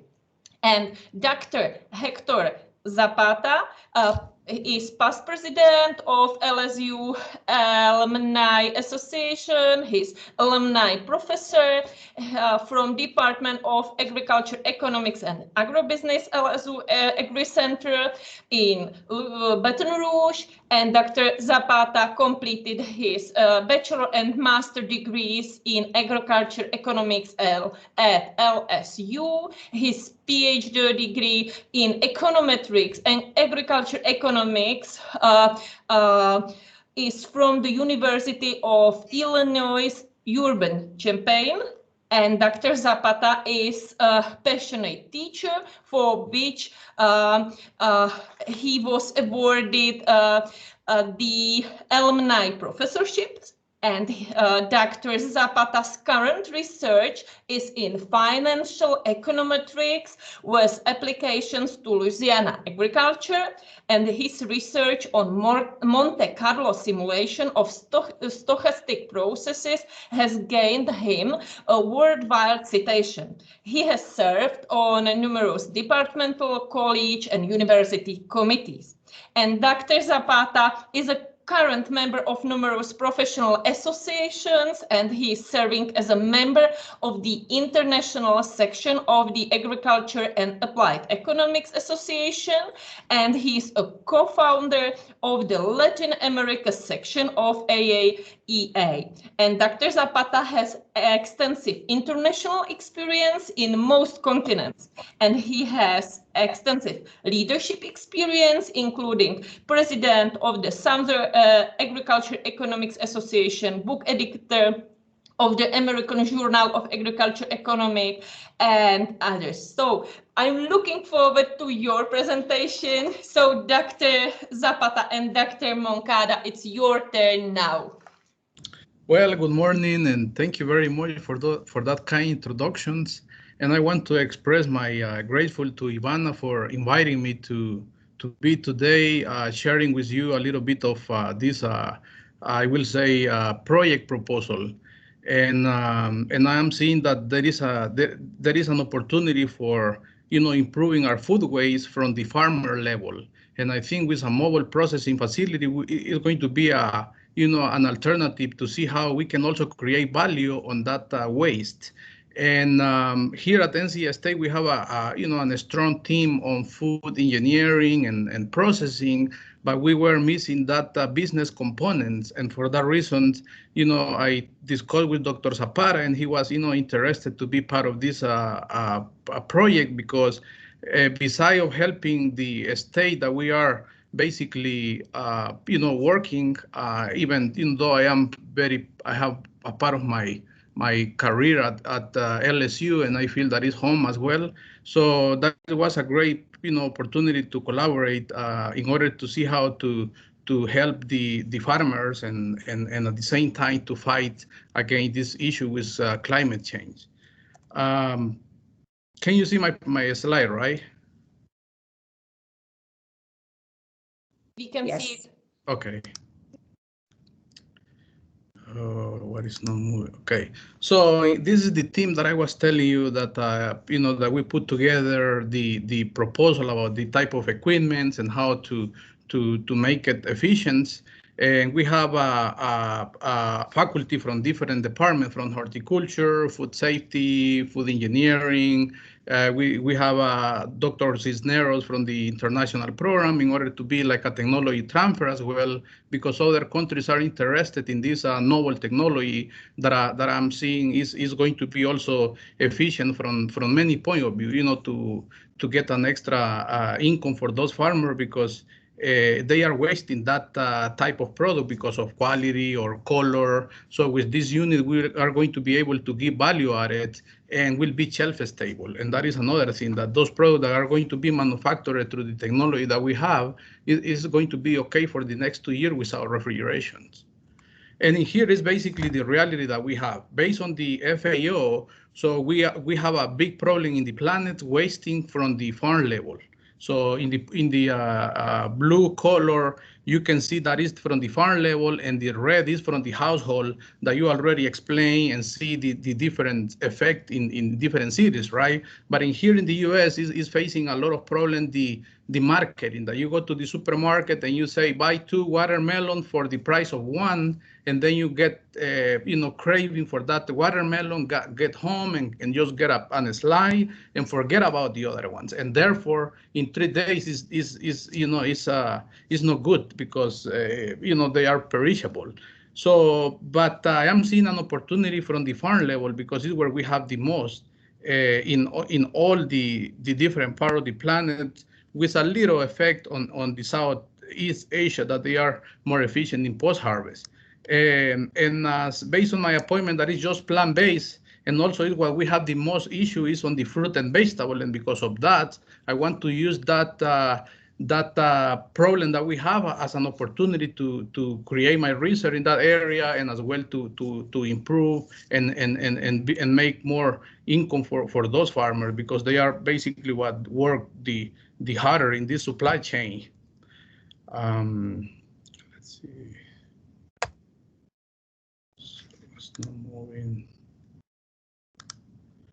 Okay, let's see how thirsty is our food. So in order to produce 1 kilo of meat, we need 15,000 liters. So when you enjoy that 1 pound burger, so we are basically consuming 7,500 liters of water. So if we are wasting a pound of any of the product, we are wasting a lot of water that was used in order to produce it. If we see it from another point of view of the climate change, yes, we are using a lot of resources to the meat industry, and also, you know, in some of the vegetables that we are also producing, like in the cereal, about 1,600 liters to produce 1 pound of wheat or corn and things like that. So for that reason, I think that as a food processing engineer, we should do something to fight or to have as an alternative with this issue. And this is basically a reality. So the product that is not going to the supermarket or distributor doesn't want it is going to the landfill as a fertilizer, or just to get decomposed and become soil. And at the industry as well, we have the same problem, that we have, you know, those wasted product and just go to the landfill. So I am seeing that this is going to be a new industry here, where we can develop novel ingredients, or we can develop you know, value-added products. And those are the 3 different routes that I'm seeing that the industry hopefully can move if we are, you know, able to create, I don't know, that awareness, and as well that opportunity to sell those ingredients, like, you know, bioactive compound from berries, that those are, you know, well paid, or some type of bioactive compound from other sources, or dietary fiber, or just to use it as an ingredient for functional food. And I am seeing that hopefully, you know, the government can support this new industry that I'm visualizing in the next 2-3 years. So when I read the newspaper and I see those, I feel that I need to do something, right? So in Europe, that you are, you know, right now it's about 88 million tons of waste last year. So in here we have 103 million of tons of product that we have been wasting. In Canada, we have 58% of the food is wasted. So we have to do something as a society. You know, I know the create the awareness is important, but I think it will be better to do the learning by doing. How can I be more efficient on what I am buying for my household, or how can I help those, you know, those farmers or those supermarkets to give value added to some of those ugly fruit that they are still nutritious, but it's just to extend it by processing the shelf life. And this is the situation in North Carolina. So we produce sweet potato, we produce tomatoes and citrus, and 42% of that is basically wasted and unharvested, because the distributor just want the beautiful fruits. And because of that, the labor that they will spend to collect it, and then it's not going to be money for that product. So we see an opportunity that with our mobile processing unit, we can go and help and empower them, because now they will feel that they are getting more money for what they have been working through the year. So, but the worst situation is that area is also a lot of food insecurity. About 14% of the food insecurity are in those rural areas where we are basically producing the fruit and vegetable for the estate. So in Louisiana, we are facing similar thing with the sweet potato.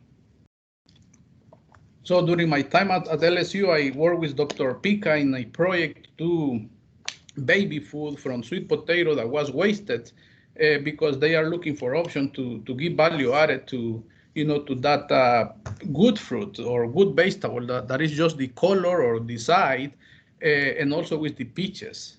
And I think we should be thinking on helping from that level, and that way we are going to be able to do ingredients or value-added, high value-added products or bioactive compound that those fruit and vegetable contain. So Honduras, we are facing a lot of problem with the banana. So we are the second largest exporter of bananas and plantain from Latin America. So the small fruits or the the color that is different is wasted, as you can see on the picture. And currently we are talking with the government to see how they can, get one of our mobile units to fight against this issue. The same thing with okra. We are producing a good amount of okra, and the small one just stay as a fertilizer, and that is still good. And the same thing with watermelons and melons. So we have good climate through the year, and because of that, we are able to export different fruit and vegetables. So even Unilever, they just launched this year this mobile facility in order to go to different regions and do small batches.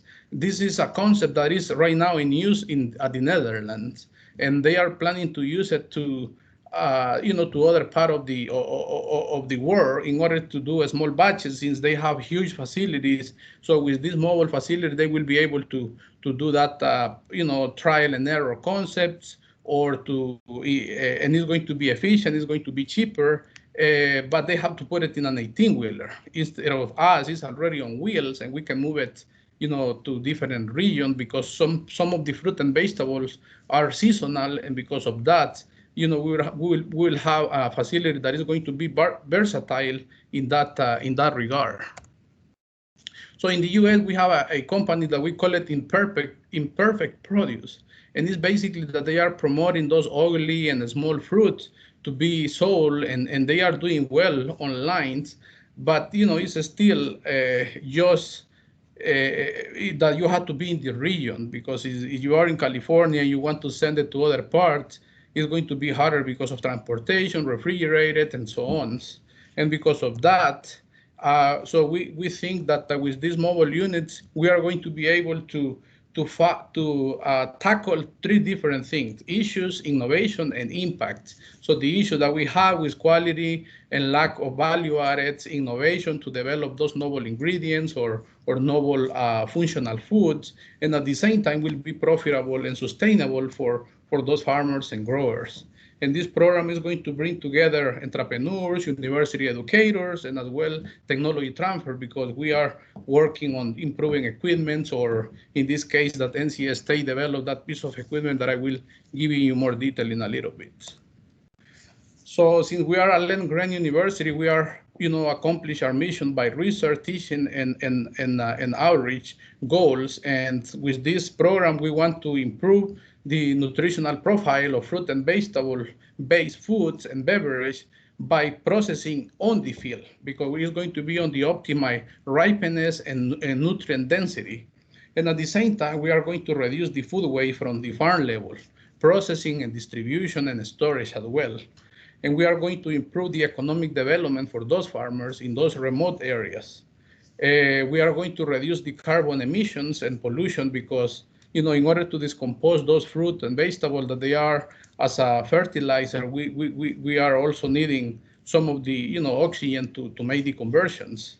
So in order to be collaborative, this unit also can work as a tool to teach lab, to bring it to the main campus that is in Raleigh.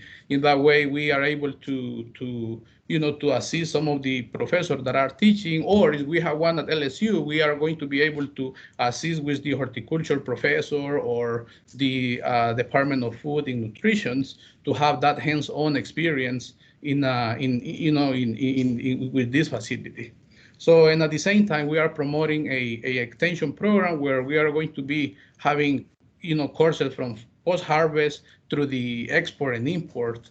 And because of that, it's going to be a continual education, and everybody will be learning something new from all of those different areas. And this is the mobile unit that we designed. So it's already with the graphic designer, and we have the different equipment that are going to be there, and it's going to be pulled by it's a truck 350 or something similar, and all the door can be open and then you close it, and has a cleaning place. So it has all the requirement for that FDA will be asking for. And in here we can see in detail, right? So we are going to have the raw product going to the preparation room, and after the preparation room, we'll go to the processing, where we are going to have the microwave processing technology that we developed here at NC State. And I'm saying we, since I am part of the department now, but they have been working in the last 20 years developing that technology that now is commercially available in different sizes. And after, we are going to have the final product, and we are going to generate the energy required for that technology in order to operate. So even though we got some proposal to have some type of solar energy, but I don't think we'll be at this point in order to evaluate the different capacities of the battery to operate the different technologies. But it's an option that we may have in order to be completely green. So, and one employee will be necessary to operate the whole unit. And this is the technology that is what I was telling you, that is able to produce shelf-stable product. It doesn't matter if it's low acid or acidified foods. So the difference between them is that acidified food it has a pH below 4.6, like ketchup or the juices, or low acid is like a milk, below a pH above 4.6, like almond milk or cucumber juices. So this technology is basically the comparison with the ultra high temperature technology or Tetra Pak that we know, or the retort, that the canned food, that they can sterilize it and secure those 12 log in order to doesn't have any food safety issue. And in here we have some of the studies that have been done with that technology that is only require 1/3 of the energy compared to the conventional, and also in quality, it has less damage compared to the other technologies. So in terms of keeping the bioactive compounds, up to 93% of vitamin C and the antioxidants are retained based on this technology. So we already work with companies like Dole, because they have on their facilities these processing units. And you see here that we make puree from corn, pure tomato, carrots, and now they have those products on the market. And like that, we have 5 companies in the state of North Carolina that are using it. And we just installed one in Kenya. And this company, Innovatech, is licensing the 19 patent that the university has on that technology. And we are basically working closely to improve, and they are my collaborator in this mobile processing facility that if we are able to make it a reality, so it's going to be on their facility where they are making the other equipments. And I think will be a way to interact between universities and industry in order to help other institutions or companies or governments, etc. So Joseph is one of the inventors. He's a full professor in our department, and he's from Croatia. And I think he is attending today this excellent symposium that I have to congratulate all the people that have been putting it together. And he's very excited that we may collaborate with LSU in future project like these mobile units. So now I am gonna let Dr. Zapata to move on the presentation from here, since he is well knowledgeable about the numbers. Good morning, everyone. I want to thank the AgCenter leadership and the staff that were able to put this presentation together, this symposium, in particularly the staff at both the AgCenter and Mendel University for doing such a great job. The first 2 presentations highlighted the importance of food waste. And as all of you know, the UN Sustainable Development Goals have poverty reduction going to zero, that is to eliminate hunger, and goal 2 is to reduce the waste, particularly food waste. And some of the FAO research shows that about 1/3 of the edible parts of food, global food, produced for human consumption is estimated to be lost. And these losses are valued at somewhere around $1 trillion. So this is significant. So the theme of this symposium is very much on target with what's of interest to a number of stakeholders worldwide. If we think about the environmental impact that this has and the importance for increasing farm income and a more efficient use of resources,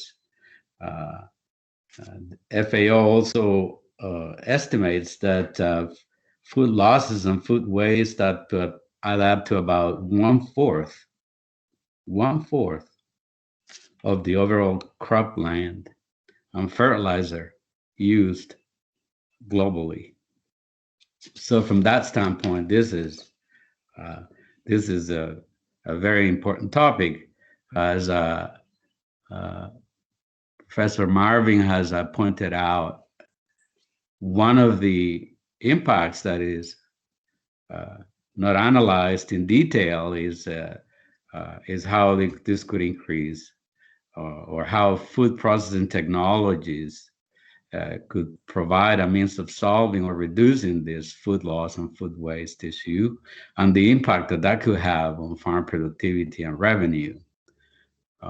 What you see here in scenario 1, it's the impact when you view it from the processor standpoint. The technology mobile unit that Marvin has presented is a sizable investment. It cost about $852,000, a little over that, to buy that processing facility, and that includes the truck that's going to pull it, as well as the installation and training. The cost of or the revenue to the processing unit is about $500, per week on a 5-day week, which amounts to about $2,500. So that's about $2,500 per week. If you multiply that times 50 weeks in a year, then you get about $125,000. That's the total income. And of course, we're using a lot of simplicity here. This is the point of this, is to kind of illustrate to you the impact that this could have on the revenue stream for processors and for producers in a bit. Okay, so the cost of that, if you employ one person to run it, at a cost of about $45,000 a year, and then you include there the fuel plus the maintenance and depreciation and so forth, you come up with a cost per year of about $107,000. So that amounts to a profit, when I call it, of about $18,000, close to that. So that's from the processor, standpoint on what it takes to operate that the revenue generates. And so the question is, what will happen when you move to the producer level? So in the next slide, you will see that. Second, Dr. Davis. So now think about the small, farmers somewhere in North Carolina or Louisiana or Honduras, and the prices we have here are dollars per pound of fresh produce, about 20 cents per pound. And the yield per hectare, which is the unit used most commonly worldwide, has about 130 pounds of good quality tomatoes. Generates a revenue of about $26,000. But you got to add to that the waste, and it is calculated that about 30% of the product at the farm is damaged, as the pictures in Marvin's presentation nicely show. So that's about 40,000 pounds. Just think about the amount of resources, land, fertilizer, water, etc., that took to produce that. That's an important number. The facility can, process. Well, we earlier said that the cost of processing is about $500, per day. So if we estimate the production capacity there of 5,000 pounds per day in an 8-hour shift, you would produce about 450 gallons. The loss in that is about 10%. And so if you want to make puree, then that would be about 4,500 pounds, which is priced at about 60 cents to the dollar per pound, times the 45 pounds that you produce. That's about $2,700 per day. So when you look at total revenue to the farmer, that's clearly, significant. If you add the $17,600 on the waste alone, the food losses there, that's about $43,000. So I think it's the fact that you get about 17,600 from that. It is very significant for a producer. And then if you look at the scenario and you say, okay, so instead of selling the fresh produce, what we're going to do is process the entire amount. Remember that in the previous scenario, we looked at yields of 130 plus waste of 40, so that's about 170,000 pounds. With the same cost structure and losses that we had before, that generates, a revenue of about per hectare of about $74,800, dollars. So the annual revenue impact for a 5-day week, times 50 weeks a year, that catches your attention very quickly. Okay, huge amount of money differential. Okay, next slide. And so one way to see that is by stacking the waste, which is series 2, with the produce which is in blue, and that's scenario number 2. Then you can see the impact, the revenue impact, total revenue impact of accounting for that food loss that remains on the ground. Keep in mind that we're not yet looking at food waste at the consumer level for these estimates. And so naturally, when you compare that to 74,800, then again, that catches your attention immediately. Okay, so huge revenue impact. Next slide.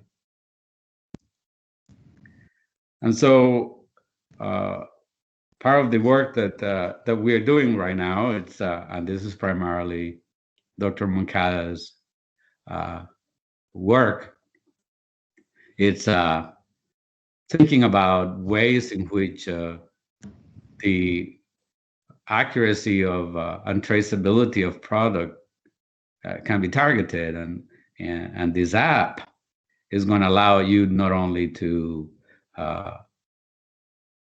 be able to develop, to understand clearly, to know exactly what the product quality is, but also where it comes from, the GPS location where that food was produced, this is hugely significant, I believe, or we believe, when it comes to supplier diversity and how a strategy of using agribusiness food processing technology can contribute to the social aspect of not only reducing hunger, but also reducing poverty, that is increasing a small farmer revenue. So this app is going to be pretty amazing because it brings farmers 21st century. If you have traveled around the world, then you probably have seen small farmers on a bicycle bringing a cart of tomatoes to the local market, and while they're doing that, they're negotiating the price while they ride the bike on a cell phone. So this cell phone technology is everywhere. I have seen it in China, I have seen it in other parts of Asia, I have seen it in Africa, and naturally in Honduras. And so this is going to provide connectivity, but not only that, it's going to be able to bring real-time information to both producers, processors, and policymakers. So this is a pretty interesting way of dealing with this significant problem of food waste and food losses around the world. Next. Yeah, the next one I will be talking about the logo that was basically an addition to my lab. That is a way to certify those products that are coming from zero waste, and we are calling it total utilizations.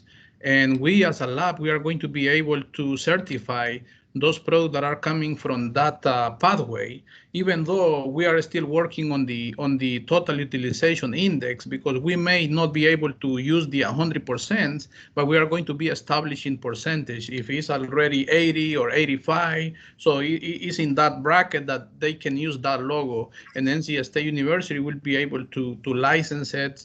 And at the same time, we are going to create that awareness with the consumers that you are going to be able to purchase, that product because they are, contributing to reduce the waste from the farm level or from the processing. So just for your information, that those farmers that are going to be able to use our facility or the program that we are thinking in creating, they will be able to have this logo on their packaging as well. And go ahead, Dr. Zapara. Okay, so some of our work in progress, and we have made significant progress on this, it's on business planning.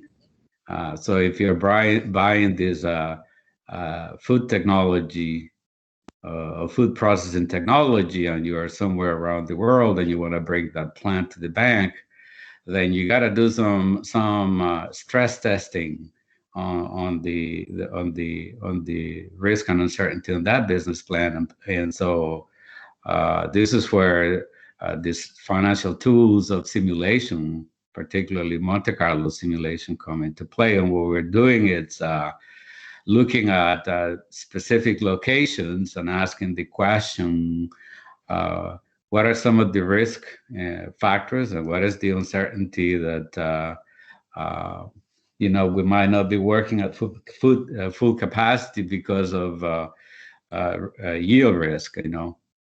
It's possible the farmers might not meet their targets because of a number of natural factors that can impact yields in any particular year. So we're simulating that, and we're in the process of collecting data in various places here in the United States and in other countries, so that we can do a realistic simulation of changes in yields, changes in prices, and simulate the uncertainty not only around these factors, prices and yields, but also other kinds of events. So like for Honduras in particular, we know that over the past 70 years, every 20 years you have a major disaster that can impact agricultural production. We also know that pandemics are likely to be more of a real issue. So how do you develop robust food product chains? And so this will get to that as well. And so that simulation work is taking a little longer because of the data intensive and computational intensity that it requires. And then in looking down the road, if we're able to bring this technology to the producer level, then the question is how do you market that? And the app that we talked about earlier provides a digital connection that would allow to farmers to take a picture of their tomatoes and and their processed product, and then start connecting real time with buyers of those processed food products. We believe that a significant impact of this is going to be in terms of supplier diversity, and if we have socially conscious buyers such as this ESG in the United States, we believe that might be happening all around the world. Then they will be able to identify with the specific social causes that they might want to invest in. And so we believe that this processing technology can definitely have an impact in terms of increasing the participation of the small marginal farmers in the developing world that can bring quality processed products to markets. Thank you. Thank you, and we are ready for any questions or comment. Thank you very much. It was very interesting lecture and very interesting information. And we have some questions in chat. I add 2 of my questions in the chat because I was afraid to forget it. So my first question, if I can start, is the waste from farmers caused by the fact that customers are demanding some special appearance of vegetables and fruits, and the farmers prefers not to supply something like ugly vegetables or fruits to the store? It is my first question, because you were talking about a big loss on farmers. Yes, so currently is an issue on losses, right? Because the distributor or the supermarket, they just want the beautiful fruit. Mm-hmm. And I'm telling you, because I know my country produce a beautiful watermelons and melons. So the local market gets saturated with the small one or the ugly one. So there is not basically market for that. And because of that issue that we have with the waste, I think, millennials are changing the mindset too. They are looking for supporting the planet. They are looking for, making more efficient our supply chains. And based on that, I think to having emerging technologies like what we have here is going to be able to fight against that, that problematic. And I just saw that Joseph joined. So Joseph is basically one of the creator of this technology, and he already installed a facility in Kenya. And Joseph, you would like to say something about, Sinovatech and all of this? You are mute, Joseph. And Joseph is from Croatia too, so he's our neighbor in Czech Republic. My apologies, Dr. Moncada. Joseph is not yet a presenter. I'm going to see if I can add him as a presenter, so he'll be able to unmute himself. Just a minute. Okay. Thank you, Sarah. I believe he should already be able to. Okay, can you hear me now? Yes, sir. Yes, sir. Oh, wonderful. So thank you for your invitation, Professor Moncada. And I am thrilled and proud that you decided to join our team at NC State University. As you mentioned, Sinovatech is our most recent startup with this technology, and has within the last 3 to 4 years installed 5 different installations of this technology, mostly in North Carolina. Prior to that, we've been installing larger systems and non-mobile systems like the Yamco systems for sweet potato puree. The driving force typically in our cases is not the actual looks or beauty or even price of the crop. What we have been seeing, particularly the first installation, could have put us on the map with Yamco, is that over 40% of the crop would get put back into ground because it was inconvenient to bake, actually. It was either too big or too small. So introducing our technology allowed the farmers to utilize that 40%. And in a state like North Carolina, and I understand Louisiana as well, that made a huge difference and helped Yamco and all the associated farmers establish another dozen vegetable puree productions, and even better, vodka production.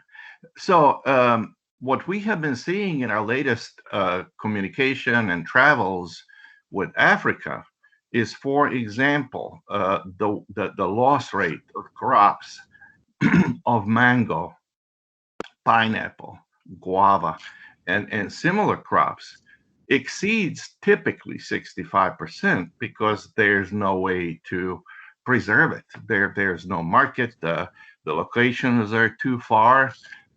It's difficult to bring it to the market. So what we decided to do actually is to bring the processing to those locations.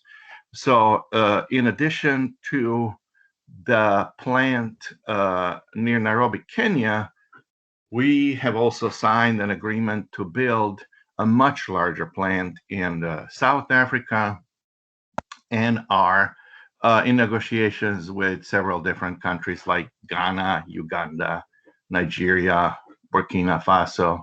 I may forget some.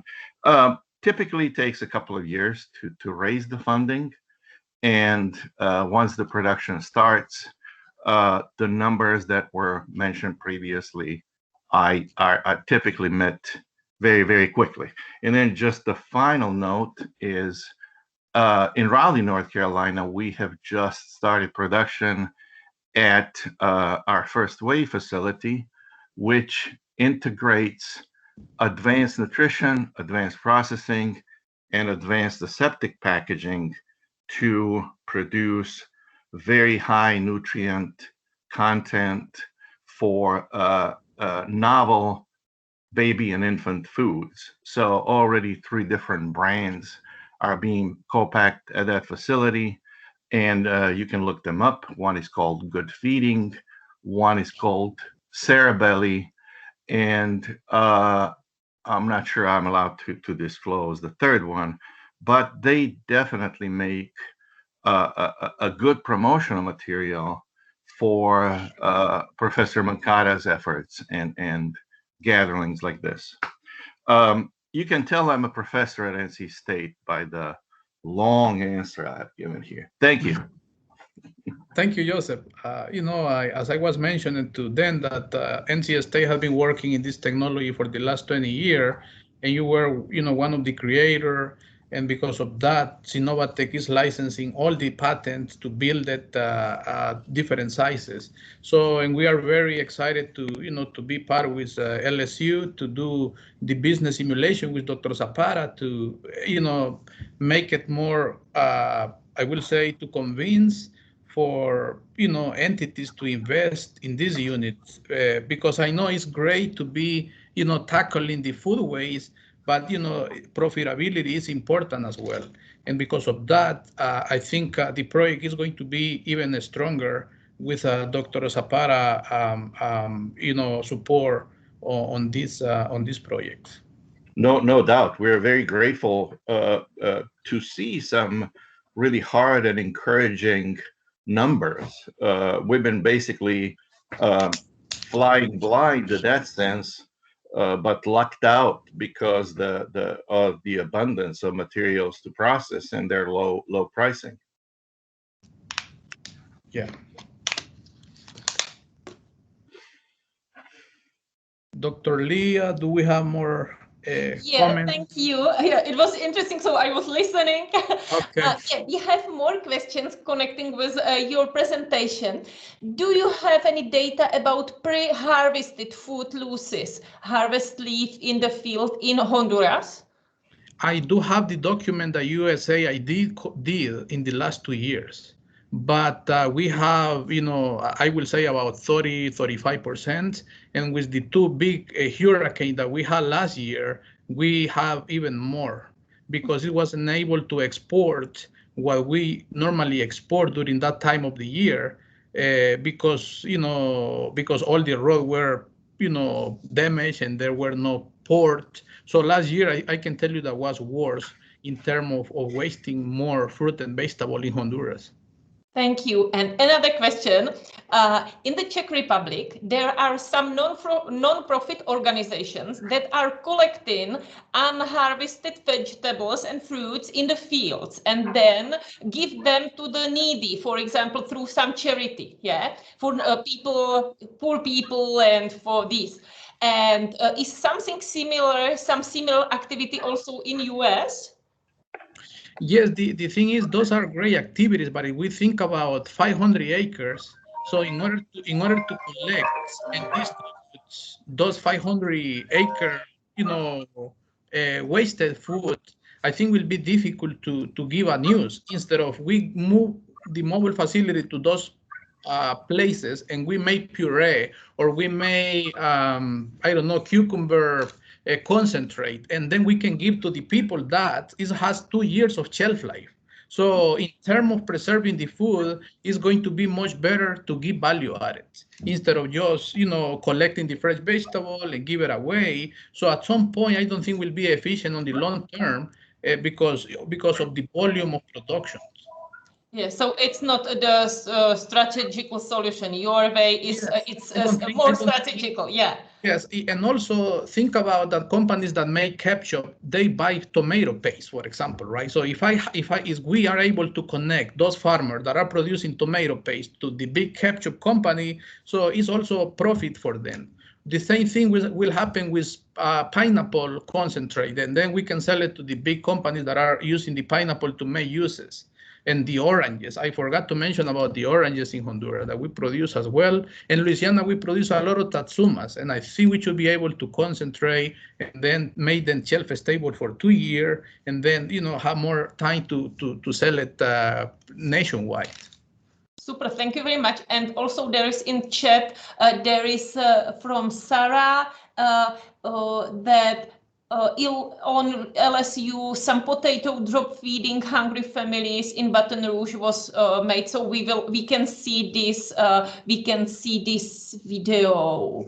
Oh, thank you, Sarah, for this. And there is another question in chat. What is your opinion on campaigns that promote the sale of ugly vegetables and fruits in supermarkets?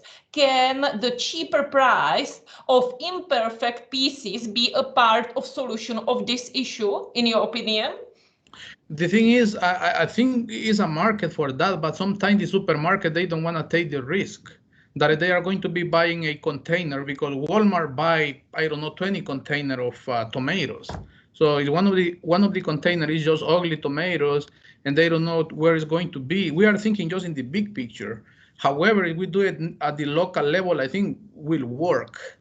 Mm-hmm. But since my goal is to target the whole group of farmers, I think will be more ideal to process those ugly fruits, because when we made them puree, we don't know if they were beautiful or they were small and so on, or uses. If I could add a little bit to that, I think, you have to think in terms of consumer psychology as well. It's very hard to, change the structure of how a consumer views food. And particularly in industrialized countries. In agricultural economics in particular, we have done quite a bit of research in measuring the premium that consumers are willing to pay for higher quality products. And so changing that would definitely, if one could change that, then definitely, we'll have some very good economics, of cost and returns coming in, mainly on the return side. But changing that, I think, is going to be an uphill challenge, worthwhile though. Thank you very much. So there are no more questions. Thank you, Joseph, for your comment that you are finding harvest waste in Uganda, Kenya, and Ghana. Thank you. And there are no more questions in chat. So maybe we can wait for a while if somebody is adding something. Yeah, there is another comment that ugly or mishappened produce distribution based on volunteer labor is a positive development, but a business-oriented will prove more resilient. So thank you for this comment. If I could add just a little bit more, please. Yeah, definitely. Yeah, to the original question on these products given to the poor. Yeah, there is a lot of efforts here in the United States to doing that. It happens in all schools as well, public and private. The food bank is a big organization all around the United States.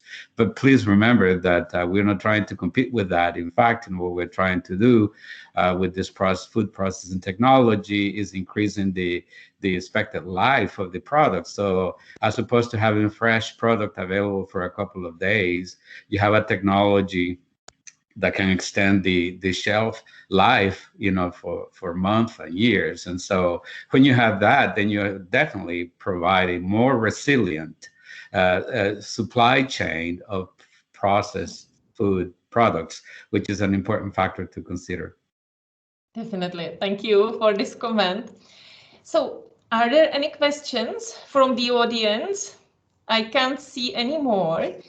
So thank you, doctors, for your presentation. So it's enough from today's program. So maybe there is some extra time for questions, some general questions for discussion. So I would like to encourage people to involve into the discussion. Maybe you have some good idea how to cooperate in future, how to join the research or something like that. So this round table should focus on this discussing some possible research collaboration. So if you have any idea, don't hesitate and tell us.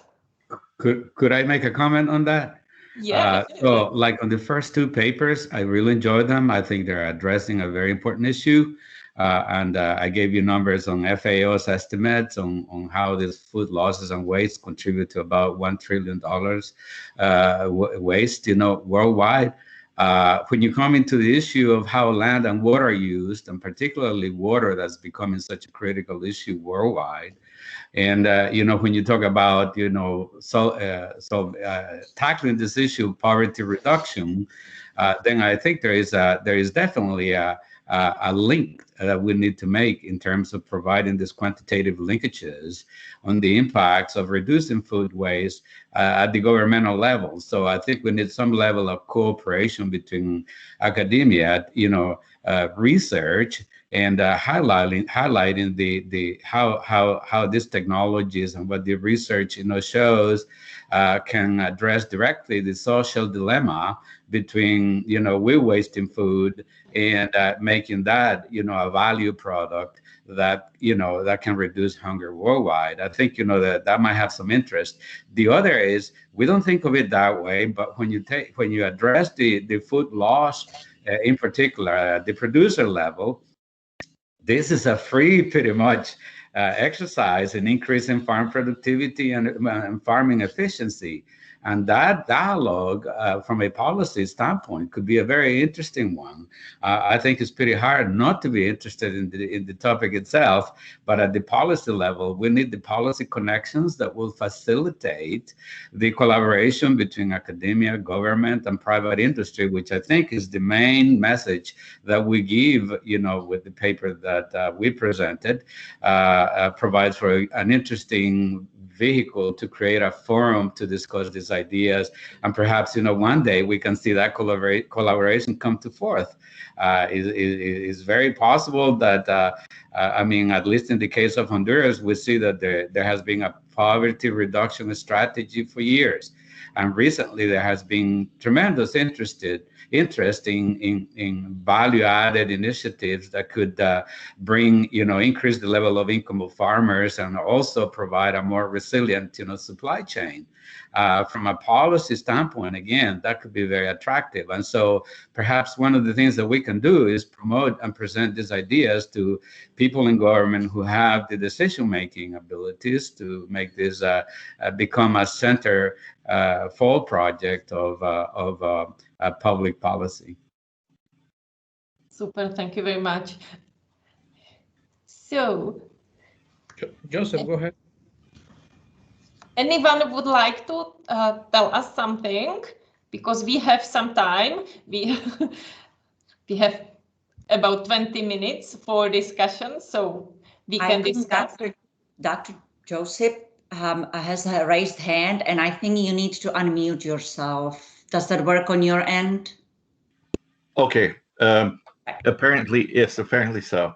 I apologize. I thought it was all controlled centrally by the organizer, but there are a couple of points I'd like to add to discussion.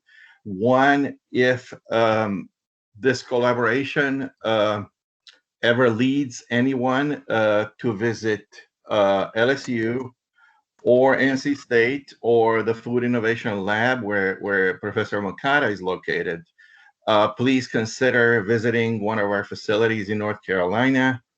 We have 3 different installations in Raleigh, which is the capital of North Carolina, and a location where Department of Food Sciences. There's one in our department. There are a couple. There's a research facility, Sinovatech, and there's a production facility, First Wave. All 3 are relatively small. If you're interested in huge production throughput using these technology, there's Yamco in Snow Hill, which can also be looked up. That does about 15 gallons per minute, which is about maybe 50 liters per minute, roughly.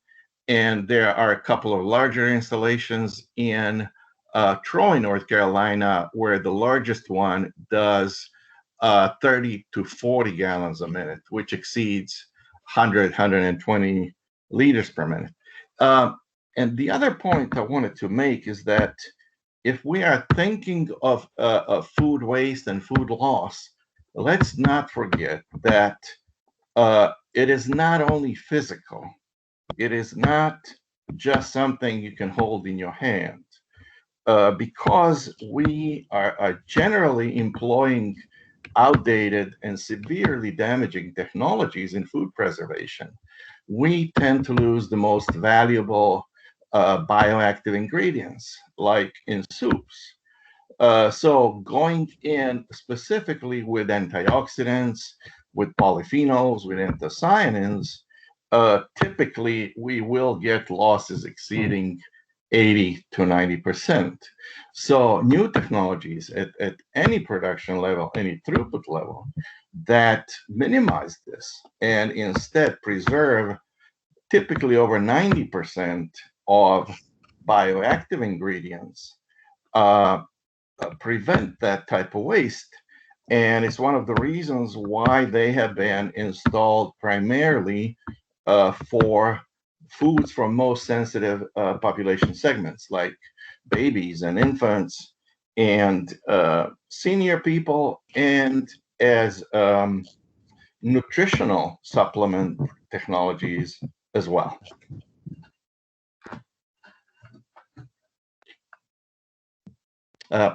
That's it from me. Thank you very much.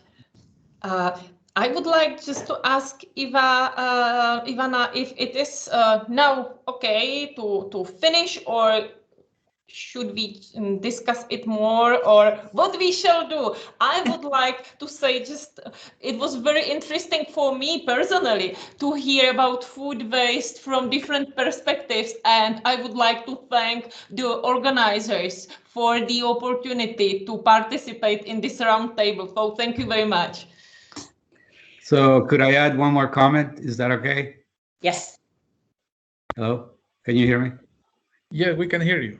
Okay, so I think the two papers also, the first two papers highlighted something that I think is crucial.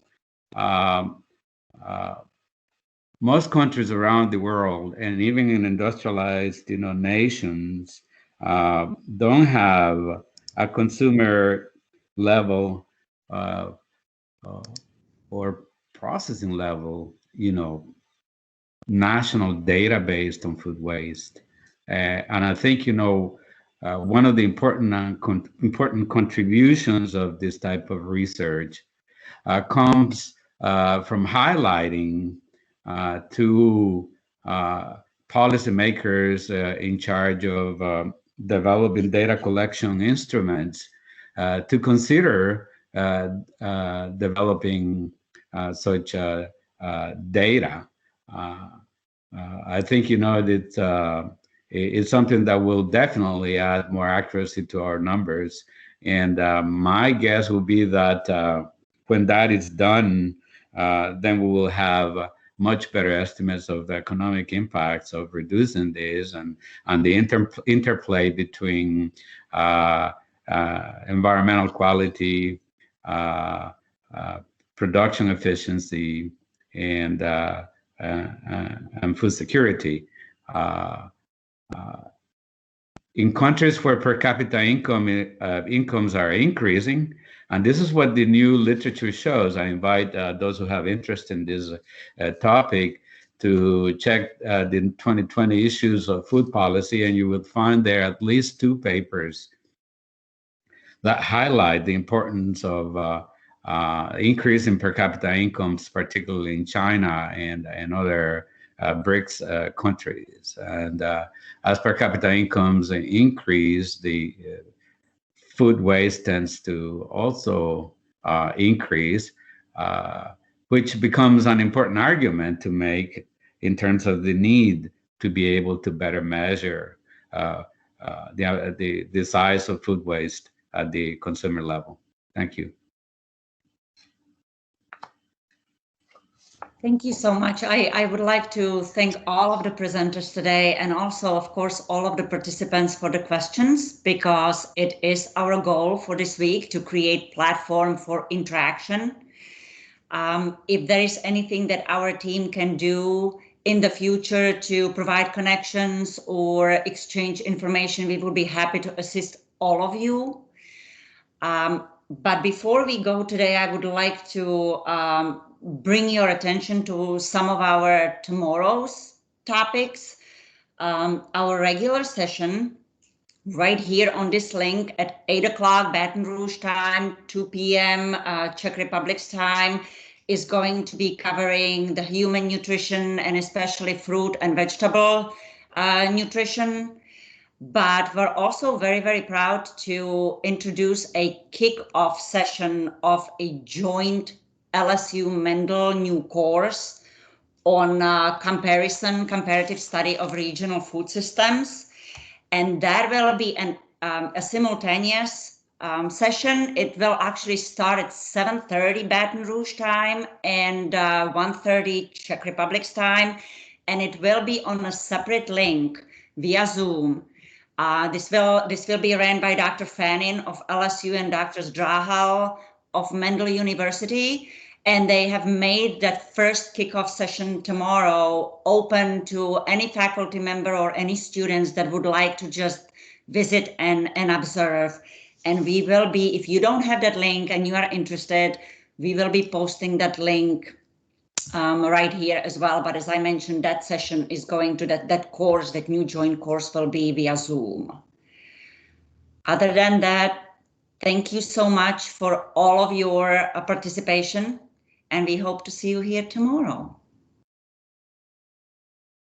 Thank you, everybody. Thank you very much. Thank you. Thank you very much. Bye. Thank you. Thanks, Ivana. Bye. Appreciate your work.